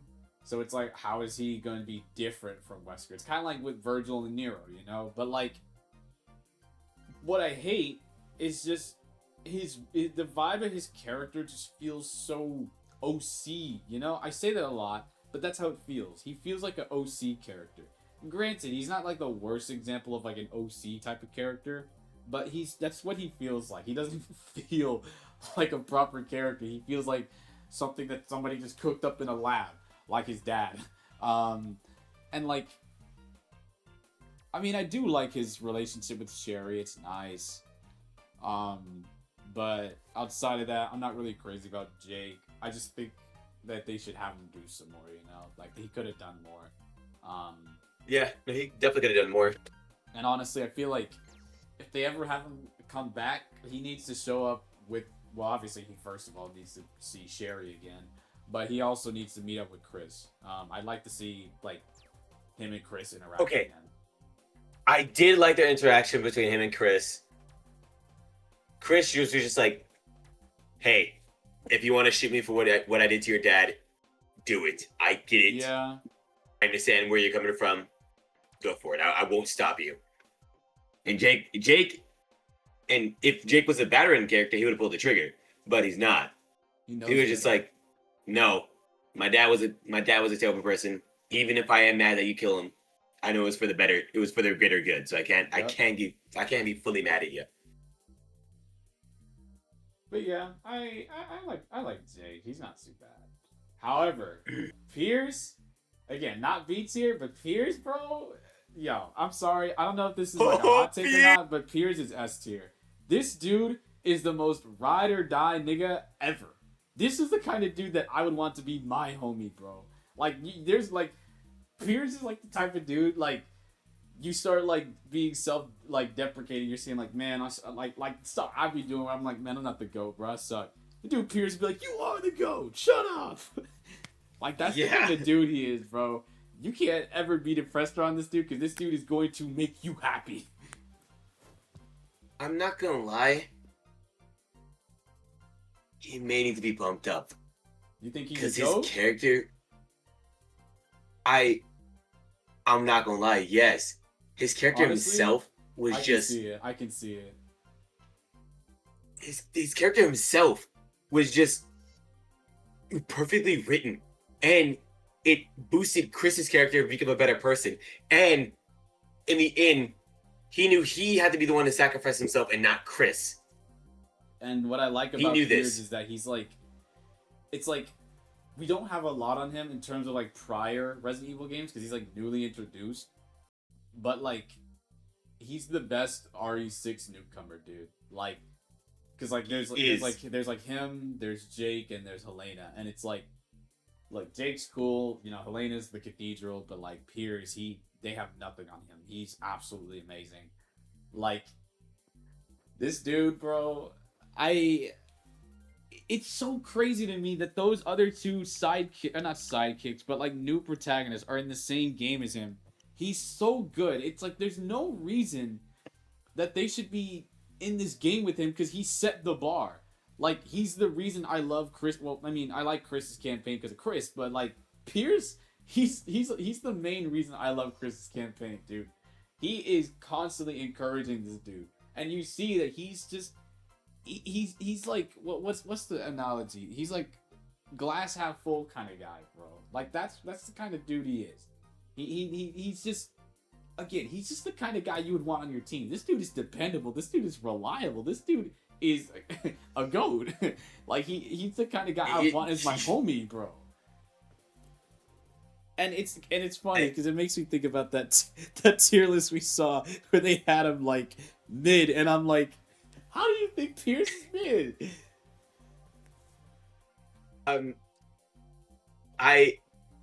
His character was like so perfectly written that I'm not upset that he died in the end because it was like the perfect death for him. Mm-hmm. It was something he would totally do. It was a death that he would totally earn and do himself. Like a total sacrifice that he would push for himself. I'm not upset that he is gone after one game because he was perfect in that one game. I love the character, okay, not all the character writing, but like the character writing they had for those characters in RE6. When with the good writing, like the good writing they had for the characters, like the ones they actually tried on, they fucking tried. Yeah. Oh my gosh, I gotta replay RE6 again. I'm playing through it again, never mind. Also, I found this out recently as well. Apparently, Piers had a crush on Claire. Fair enough. You know what? Fair enough. Yeah, I can't blame him. But yeah, no, this dude, he's amazing, bro. It sucks that he had to die, but like, it was for the best, and you know, and he will be missed. He will be missed. I love Piers. Yes, he will be forever missed. Literally, like, it's so weird because I don't want to say he's underrated because people who have either seen or played RE6 know about him, but it's just like I don't hear much about Piers, bro. I don't hear much about how people need to keep talking about this guy because again, he's great, but you know. I've seen on some of the edits about like when it's Ethan, people being sad about Ethan. People also put in the comments like, "Hey guys, I understand Ethan's like also like unfortunately dead, but we can't forget the goat, the second goat, Piers." Sherry Birkin.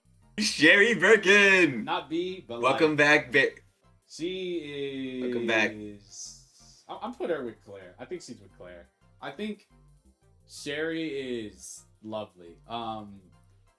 Seeing her go from like that terrified little girl dude to like RE6, where like she just seems like a journalist or whatever, but she's like kicking ass, dude. She's she's very confident. She's just like I'm not backing down.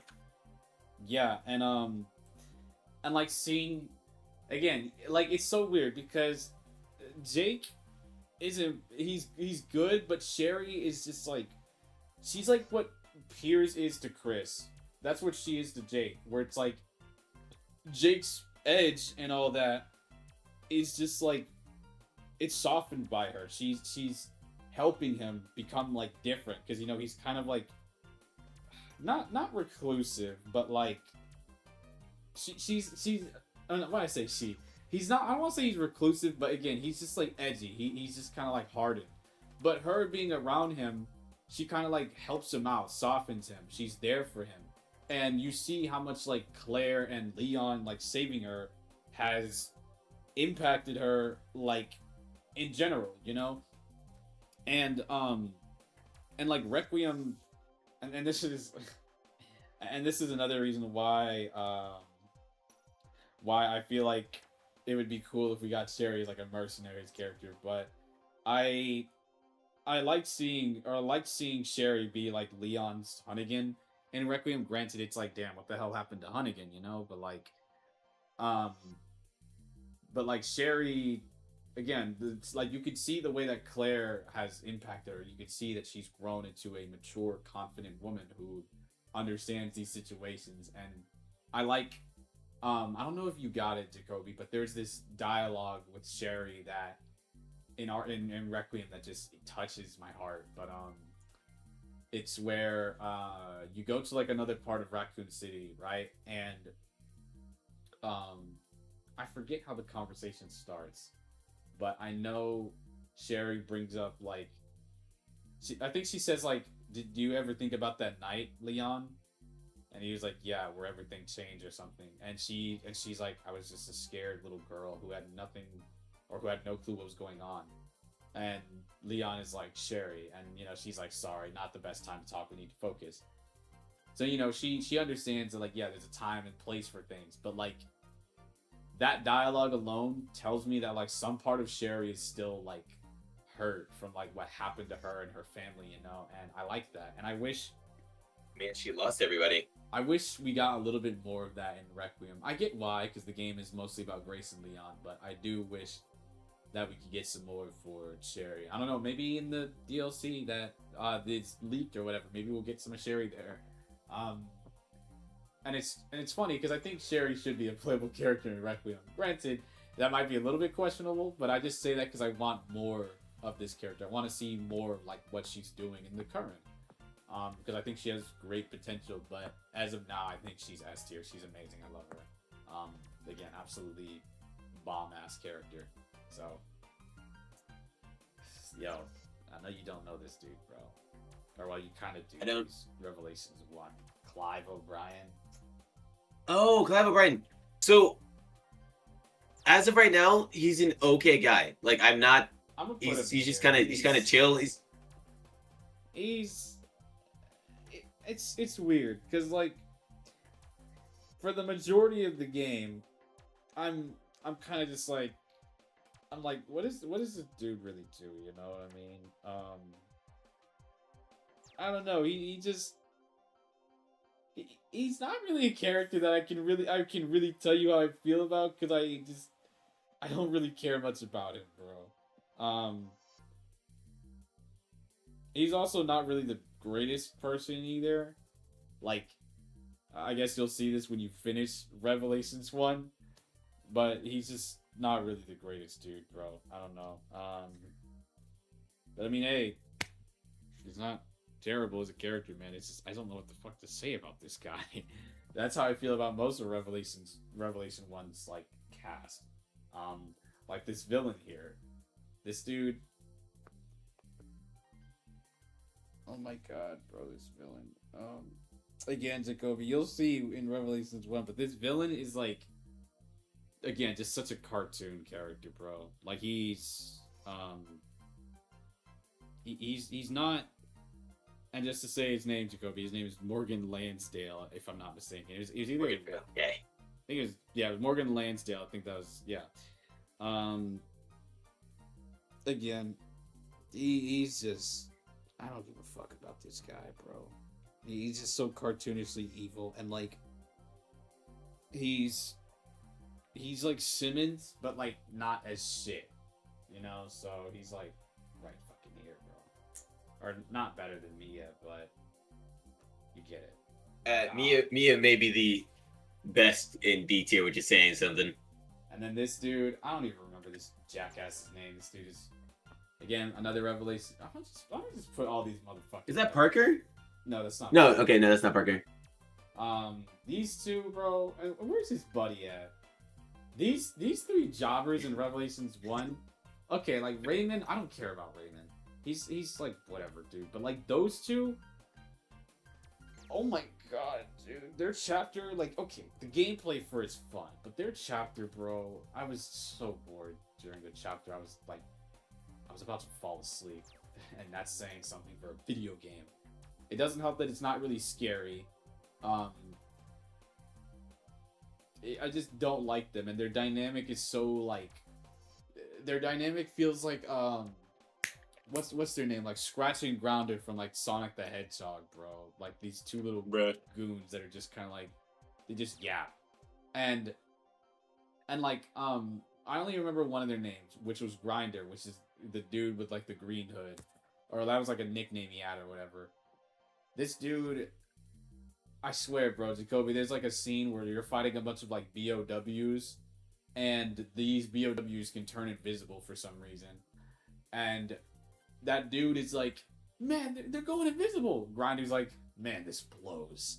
And then the dude's like, hey, have you been able to like track down how many of them there are? I can't. This blows. And then he's like, I think that's all of them. And he's like, no, there might be more. Man, this really blows. I'm like, dude. It sounds like this guy just hates his job. And I'm telling you, bro, like there's like a scene where like I think like they were talking to Chris, and then like I forgot what they said. They said something, and then Jessica speaks. No, they were like not agreeing with Chris or Clive, and I hate that dude's name is Clive because when I think of Clive, I think of Final Fantasy 16. But they weren't really agreeing or on board with whatever Clive and Chris had going on. But then the second that Jessica started speaking, they were simping hard, and I was just like, y'all really like this mid-ass girl? I don't. Jessica? Yes, bro. And I'll just go ahead and get her bitch ass out the way too, bro. She's like, she's here because like her personality is just, she just likes to flirt, and that's it. I don't like the fact that she's like, do you trust me more than Jill? It's like, brother, what? Why are you comparing yourself to? No, shut up, die. Literally, I don't like her, and I don't. And her design is so ridiculous to me because it's like, not only is the one where really she's wearing this basic, stupid little hat is goofy. like the beanie part isn't bad, but like, why the whole leg? You know? Yeah. Why is the leg out to get bit? Literally, bro. I don't. And Parker, I mean, he's okay. I mean, Parker is pretty chill. he's okay. He's like the best like newcomer in Revelations. I like him. I don't hate him. I think he's like pretty just chill. He just chill guy. Just like, hey, we need to get our job. Hey, Jill, you okay? Yeah. All right. I don't care. It's like, yeah. I'll put him higher than any of the other. Yeah. Okay. Yeah. The highest. Yeah. That makes sense. Yeah. Oh boy. 7 minutes. 7 goats is all I can spare. Hold on. You know what? I know we're gonna get to him, but these people in between. Let's get to him last, bro, because it's gonna be another long one. So Excella, where do you want to put Excella? I don't really care about her. Excella. She kind of just sucks, bro. She's hot. I say hot with like finger wags. She's kind of just like Wesker. Oh, honey, hey, let's bang and take over the world. And the Wesker's just like 7 minutes. 7 minutes is all I can spare to beat your ass. And then he infects her and then throws her out into the boat. Yeah. And then that's about it for her. Her boss fight is pretty okay. That's the one boss fight I can't remember too well, is her own boss fight. Mm-hmm. And I think it's because I didn't care for it. Maybe that's why. I don't know. But she's not D tier, because D tier is for people like Jessica and Mia. So like somewhere like I like Parker. I like Parker more than her. I like Nikolai more than her. You can put her in front of the green dude. No, push her up one. Push her up one. Fair enough. No, actually, no. Push her down one. No, because that dude sacrificing himself, thinking he would be able to kill Nemesis is cooler. No, but she's just lame. Kind of doesn't do anything. Like, I know she's like the leader of Tricell, whatever, but like, come on, man. You could have done something more than just be, I want to fuck Wesker. Yeah. All right. What about Josh, my man? Josh, bro. Dude, Josh, one of the only guys from the BSA that came out and saved us and helped us. He carried us out of some of the missions, and he saved Jill from the exploding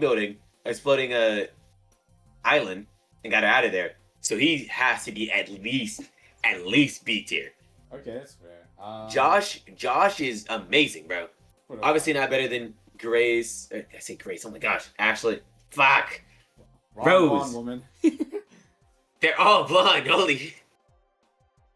Yeah, but I like Josh. Great guy.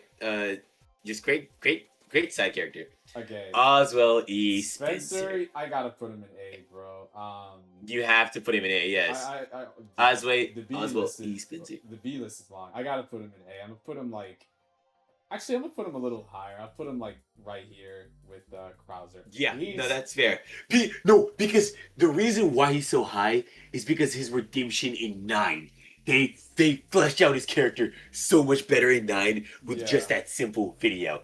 He regretted everything he did. He was also a little petty too. So he created an antivirus that kills all viruses, which is insane. Because how are you able to clear the mold Yeah, literally. I mean, before you know what the mold is, really?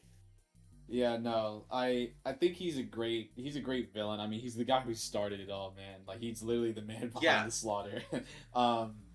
He and again, like his presence on the series is felt so heavily, dude.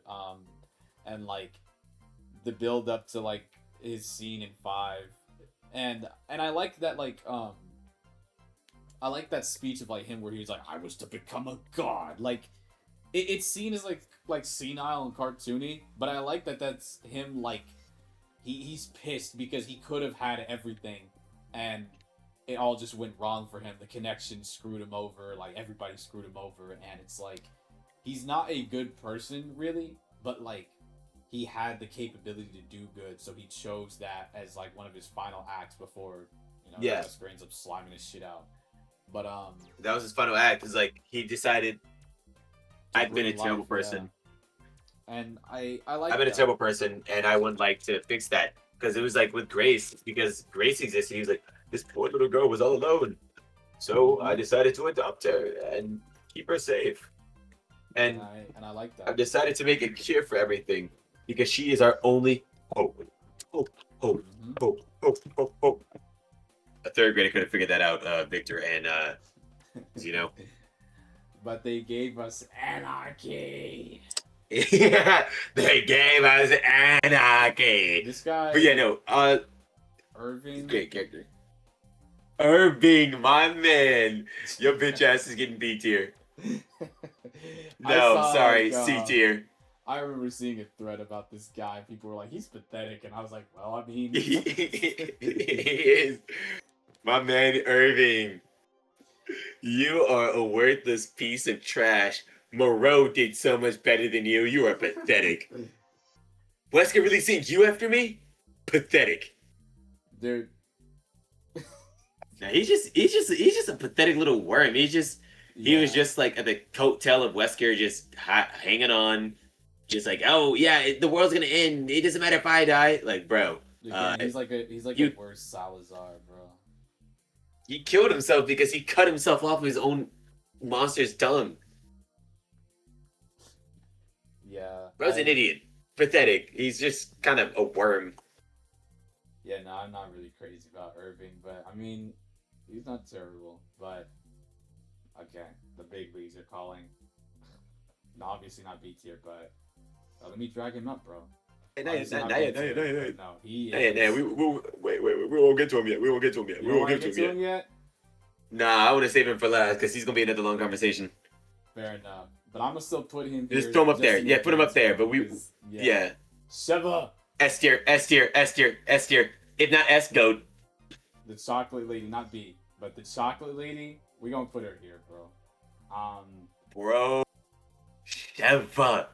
She's just like Pierre, but a black and woman. Yeah, no, because it is insane.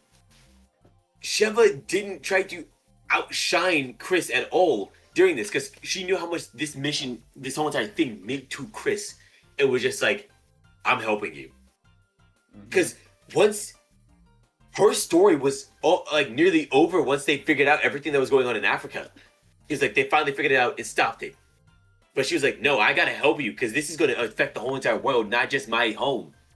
I'm avenging everybody because this meant so much to her because it was affecting Africa and all her crewmates of the BSAA of the Africa division. This meant to her as much as it meant to Chris because of Wesker. She had a reason to kill Wesker, but knew that Chris's reason was so much better, and she also helped with Jill. Just like we gotta save her. Sheva is like another wingman you need. Absolutely. Because Sheva's character wasn't just Helena. It was Helena wanted to be Sheva. That's just what it was. And you can't, because Sheva is so goated. I don't know if S tier belongs for Sheva. I'm not gonna lie for you. Lie to you. I think she's a goat. That's fair. I think she is. She is such a well-written character, and it is amazing. Did you mod this? That looks like Laura Croft. Did you put a mod? No. No, yeah. No, but no. Amazing. Sheva is an amazing character. I love her, and I hope she shows up in the Wolf Squad as one of the people who hasn't spoken yet. Dude, It'd be amazing. Dude, It'd be amazing. As like a Hound Wolf Squad member, bro. I need it. Dude, no, it's just Sheva is a great written character. It's just like Chris's teammates are just well written characters. It's just like, Always. well, Yeah. we can't just have Chris as a good written teammate and then have a really bad one. We gotta write the goats. Pierre, Mhm. Sheva, Jill. Like, oh my god. Oh, okay. Okay, sorry, I'm tweaking. The Merchant. A tier, bro. He's up there with the Duke. Him Yeah, and of the Duke course. are kinda like- Put him right next to the Duke. Yeah, they're the tied. same. They're like They're homies. comfortable people to be around, just relaxing. Every time you see like that purple like flame, it's like you just feel safe, bro.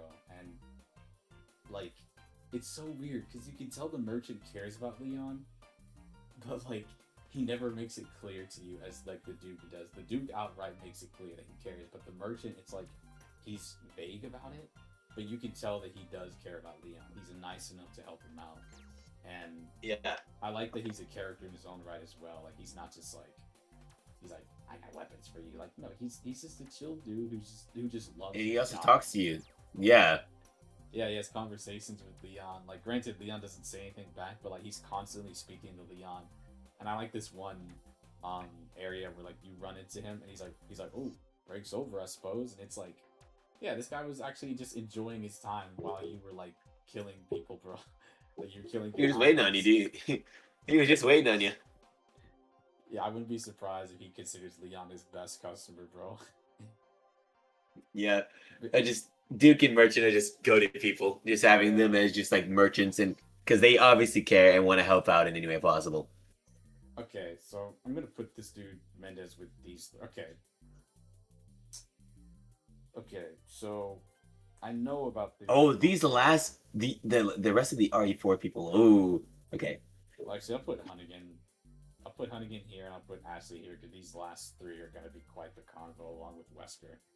Okay, Oh my god. we'll start with Yeah. Ashley. I think she's A. I think she earns her spot in A tier. Yeah. We're talking about remake Ashley, then yes. If this is the original Ashley, no, because she was annoying as hell.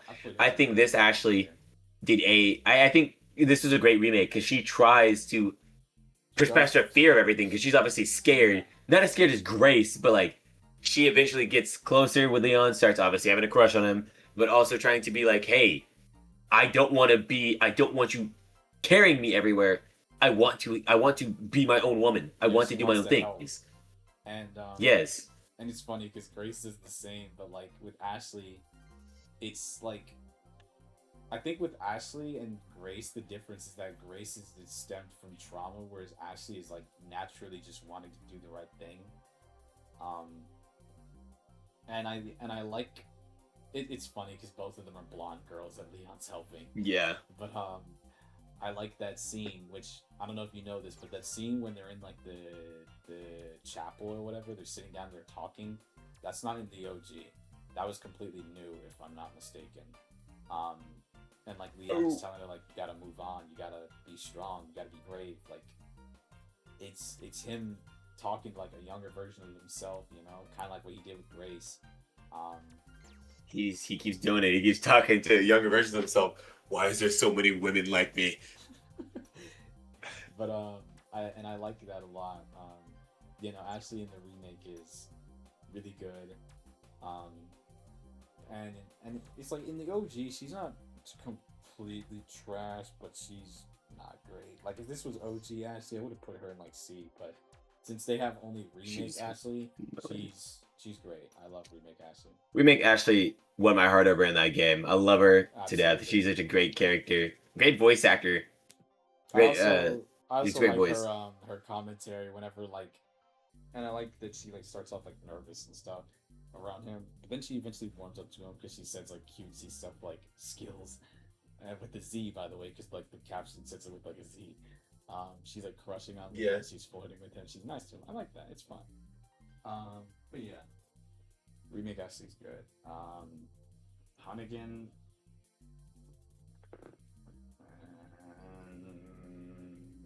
Dude, Hunnigan, her character has not been fleshed out at all, which kind of makes me upset. I put her at B tier because we don't know much about her. We don't know anything about her, Yeah, which sucks. I love her. She's always helpful, but like, we don't know her. yeah, she's just like the lady that helps you out with stuff. That's really about it. Yeah, I mean, it's like worse than the woman down there, which we don't know anything about. But like, that's because they're doing that on purpose. With her, we just don't know. She kind of just appeared in RE4, and that's it. Okay, Mendez. In RE6. So I guess your tap dancey days are over. the thing about Mendez, okay, I'm gonna go ahead and place him. So I'm gonna put this guy. It's not with me, bro. It's gay. I'm gonna put this guy B. I'm gonna say like right here. Mendez is like the boss fight is good. Dude's dripped out. Like I think They didn't really use him. Like, I thought he was gonna be like a chaser dude, like the rest, like some of the other people have been. Mr. X, Tyrant, Nemesis, Summons. But no, he just doesn't really. He just appears and then disappears. That's about it. Yeah, He's like I these like cutscenes, I like and then a the boss lore fight. with him, though. The lore is that like he's the priest, so like the head overseer of the village, and he like lets in like Salazar and Sadler, and then you know he gets infected and all that, and his priesthood turned from like godly, devoted, good dude to corrupted and evil. He's an avatar of evil, and I like that. But like you know, he's all right. He's just a henchman, but like Mendez is cool. I like Mendez. Yeah. Okay, this is where things get dicey. Stadler is like he's like somewhere in this area. I might put him here. Here's the thing. It's like the remake. They don't really show much of Sadler. It's mostly just like Okay, I thought it was crazy. I don't really care for that character at all. I've only put the remake. I've never put the original. I haven't watched anybody put the original. in But the I don't original, care for him. He's there a lot more. He banters with Leon more. He's on the screen more. He does more. It's like in the remake though, he there's so much like they talk about him, they build up to him. You get some cutscenes with him, and then you get to the final fight. It's like who is this chud? I think he's not a bad antagonist. It's just you know just lack of screen time for the remake, and for the OG, it's just like he's really simple, nothing crazy. Actually, no, I don't even want to put him this high on B. I might put him like right here, honestly. But he's not bad. It's the same for Salazar. Salazar is like the worst between like him, Mendez, and himself. He didn't get killed early like the remake, but like he still really didn't do much. Didn't see much of him. Like the villains of this game weren't really shown too often. It's crazy because again, in the OG, you see them so much. Well, not Mendez. Mendez, his screen time in the OG is comparable to the remake, but like Salazar and Sattler, they get so much more screen time in the OG. But like, I have sent my right hand man after you. And I've sent my right hand after you. your right hand comes but he's not terrible. But yeah. Oh my god. Oh my god, dude. I don't even want to talk about it. I No. just want to talk about Luis. Okay, Luis, no, not that B tier list is long. No, not C tier, but he is up here. Luis is up here, bro. Luis is one of the best, like side characters of Resident Evil, dude. He's cool in the OG, but like the remake, man. Oh my gosh, dude. The remake like completely elevated his character. And again, he's not bad in the OG. It's just like him being around longer in the remake, and him and being able to experience more, and like that scene in the elevator where he's talking to Leon, and he's just telling him like, I don't want to do this bad stuff anymore. I want to be different. I want to help people. I don't want to be evil anymore. And then like his death, where he's like, people could change, right? And it's like, he did change. He defected from what Los Illuminados wanted him to be. And you see that, he is a good dude. He's just a nice guy he's just good at what he does, and he just wants to help. He wants to be again different. He doesn't want to be like everyone else or the other Ganados. He wants to be his own guy. He wants to be free from this crap. I wish they He's trying to take kept care him of it. alive, and he slowly tried. What his character was he wanted to redeem himself for all like Yeah, helping exactly. Umbrella and doing this. I wish they kept him alive, and he was just like, I need to destroy everything Umbrella related. Mhm. DSO. And it just, his death hurts so bad. It's another really sad RE Yeah. moment, but like I adore Luis. And again, I would have done anything to see him as a DSO ace, bro. God. Take me to that dimension where they did it. But yeah, no. I love Luis. Again, one of the best side characters, so yeah. Xeno, I'm gonna okay. I'm gonna put this dude in like B, right? Yes, that is correct. We don't know anything about this character, and he just dies in the game. He just dies. He just dies in one game with that much. Right here. I think And I think, hold on, before you continue, I think what you said is insane. That if you skip every single cutscene, you will never see him.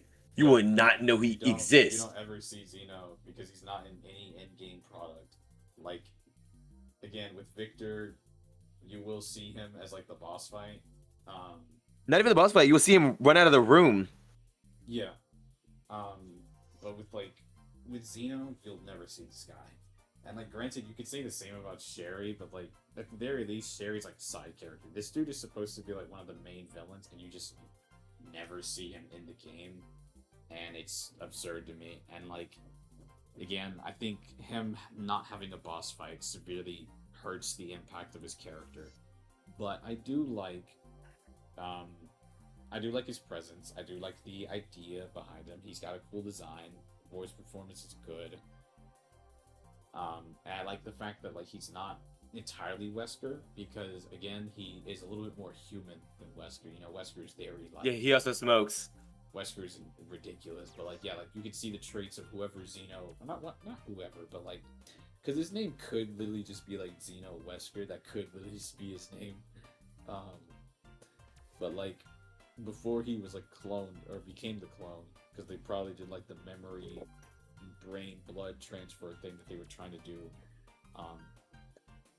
He, like, you can see again, he's wearing very sophisticated clothing, you know, and Wesker, for some reason, just likes black and leather. I don't know what's wrong with him. He's wearing sophisticated clothing. He looks rich.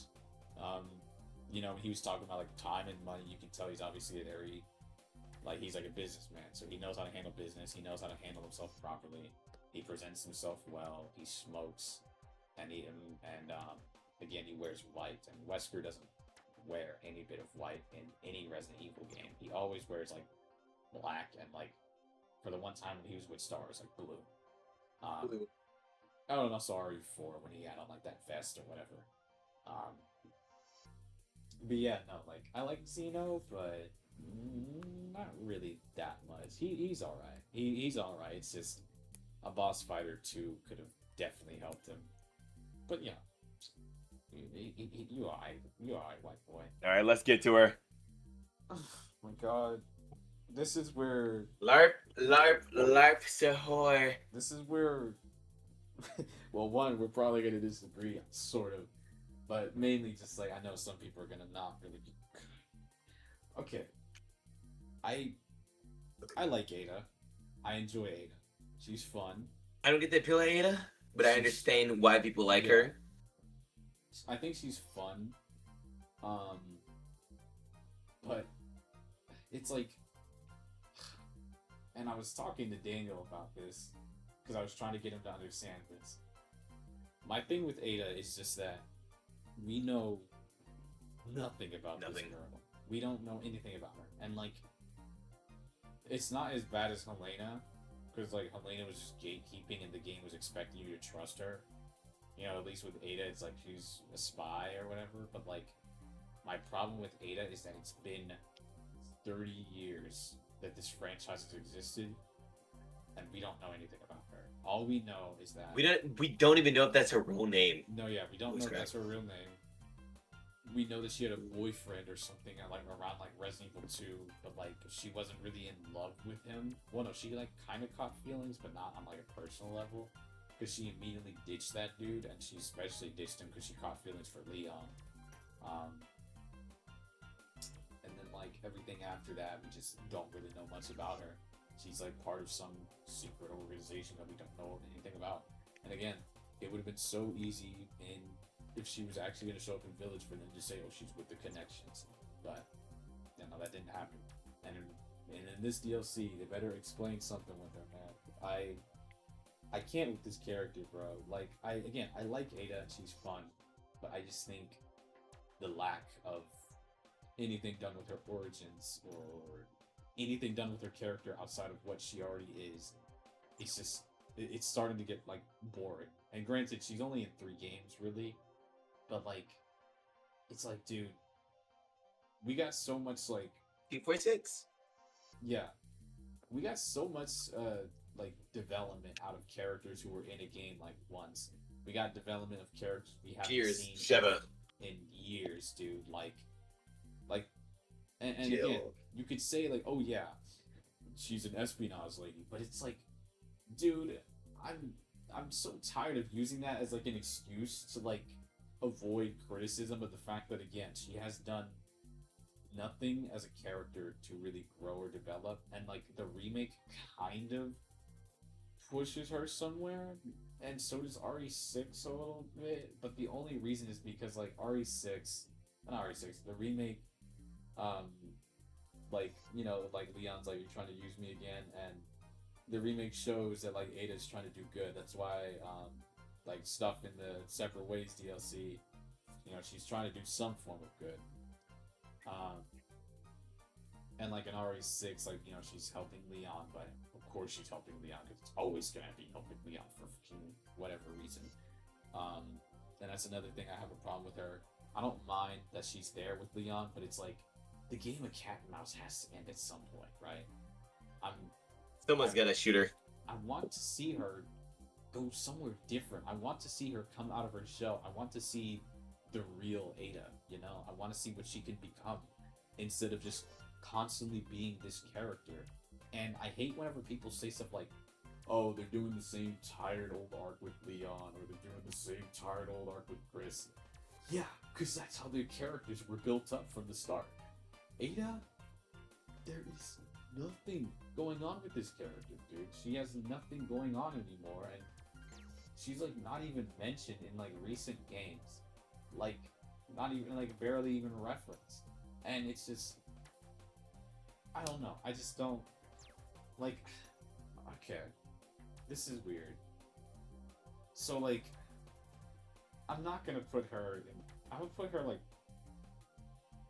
I'm gonna put her like somewhere like right here because yeah, I put her here. I enjoy Ada. It's just I need more from this character. You know.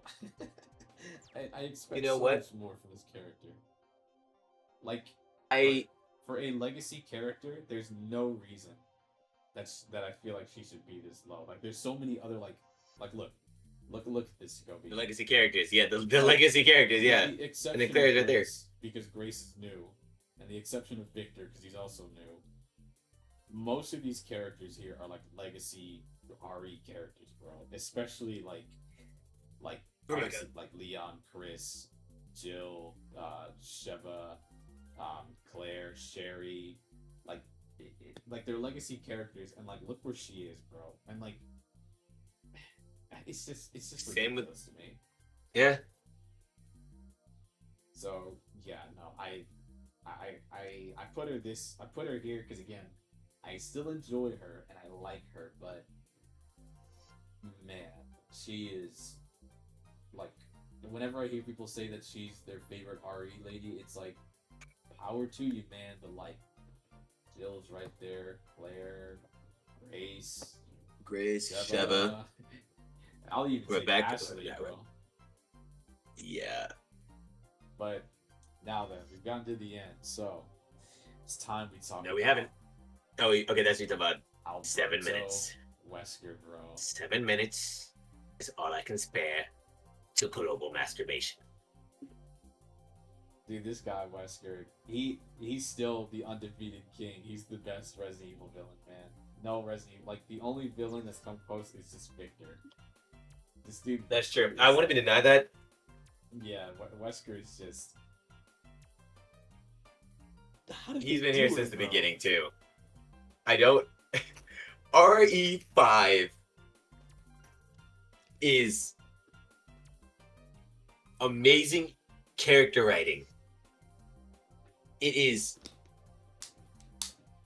is why it's my favorite RE game. The three main characters, Chris, Sheva, and Wesker. It's just insane writing for all of them. It's like that one gif of the or the image of the pirate riding on fire, Black Mirror riding with fire. It's crazy. Wesker, Albert Wesker, who has been here since the beginning, who oversaw the killing of Dr. James Marcus, who started the Mansion outbreak, who got Birkins eventually killed, which started the... Oh my god, Wesker. Oh my god. This man, the man, the myth, the legend. Chris, stop it! Cut it out! He's so non-threatening in the first game, but like compare him from the first game to five. It's a whole different beast, dude. It's an entirely different beast. Chris, cut it out! Stop it! But no, Wesker, you can just talk about RE5 alone. Wesker is an insane man. Let's talk about RE4 for a second. The ending cutscene. Yeah. Ada realizing that she was giving that bioweapon to a genuine maniac. Yeah. A guy who just wanted to kill people because he wants to make a world a better place. Stronger people, stronger people. Stronger people, stronger Earth. But he only cares because the virus made him stronger. Ouroboros. Balls. Because he sees everybody weaker than him. And he's just like, I don't care. I'll be the god of the new world. Not even God. He just wanted to make everybody equal to him.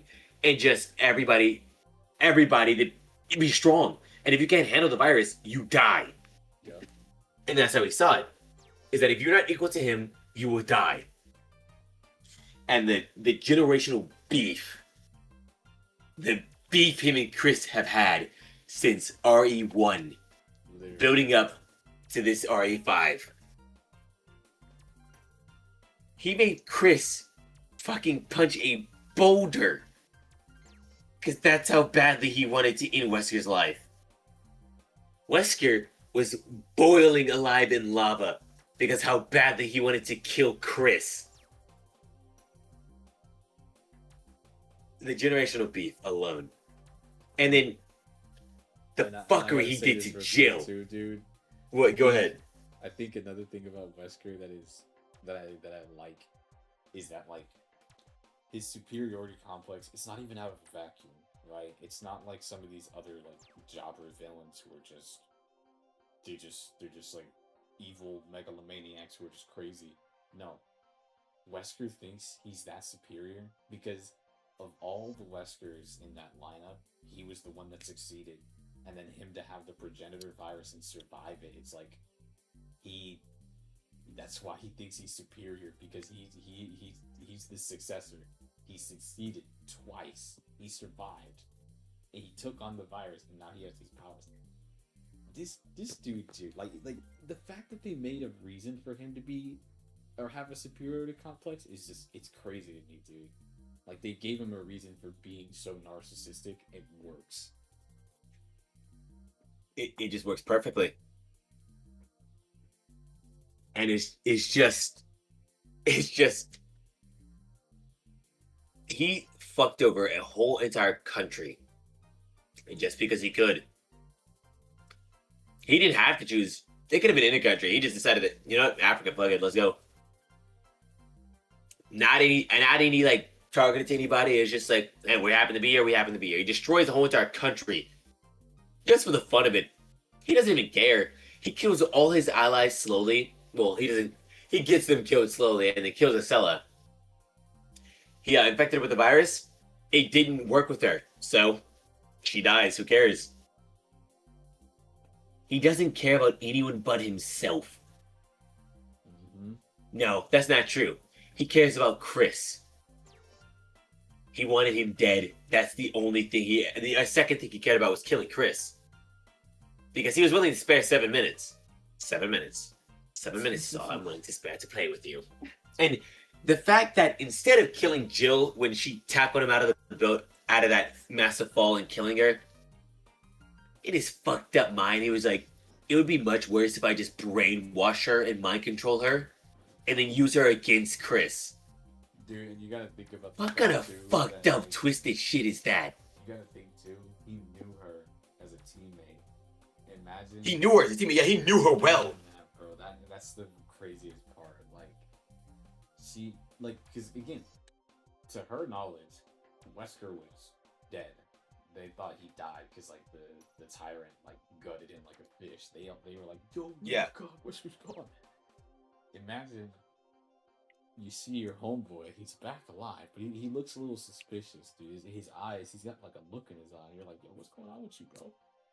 This dude puts his hands on you. He beats you down, nearly kills you, and then decides, I'm going to strip you of every part of your humanity and make you work for me and do A evil puppet. stuff. This dude is this dude is nuts, bro. And the fact that he was so close to bombing the world with Ouroboros.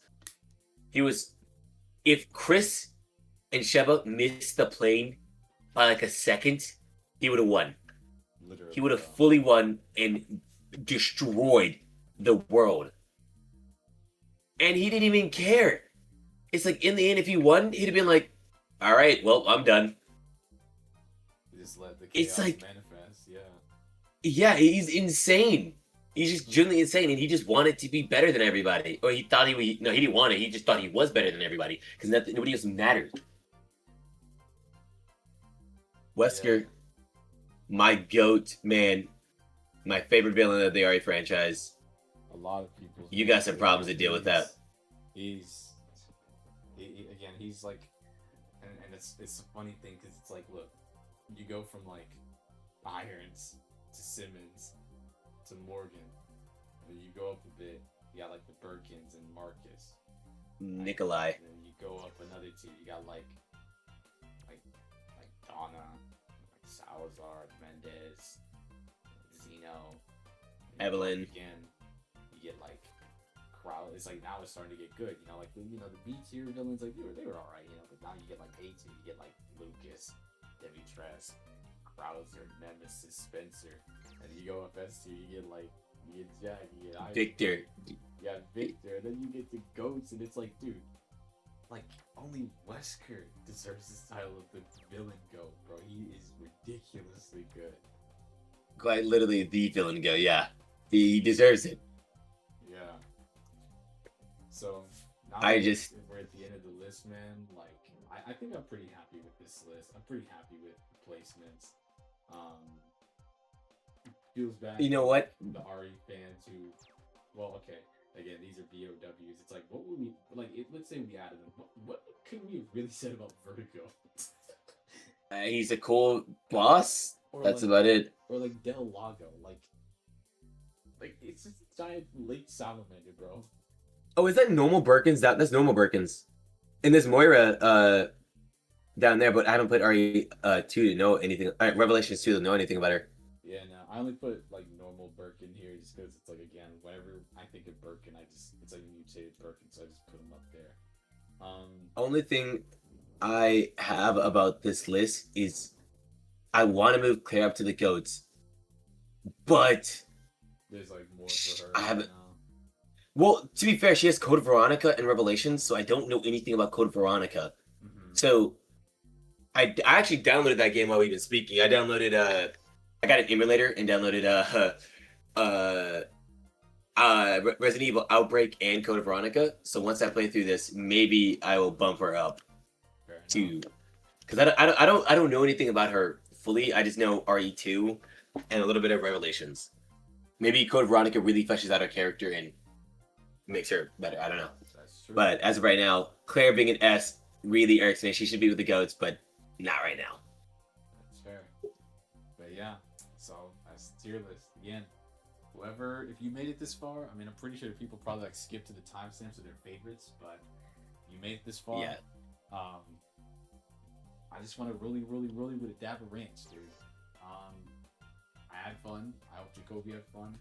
And if, 3 a.m. And if you disagree with this tier list, that's fine. But if you try to tell me that any of your favorites should be placed higher, there's a surprise. We waiting do not for you care. In your toilet. There's a surprise in your toilet. Yeah. It's a head. I'm not gonna tell you what it says, but it's a head in the toilet. Anyways, this could be the end of the video. Oh my god, oh my god, oh my god, oh my god.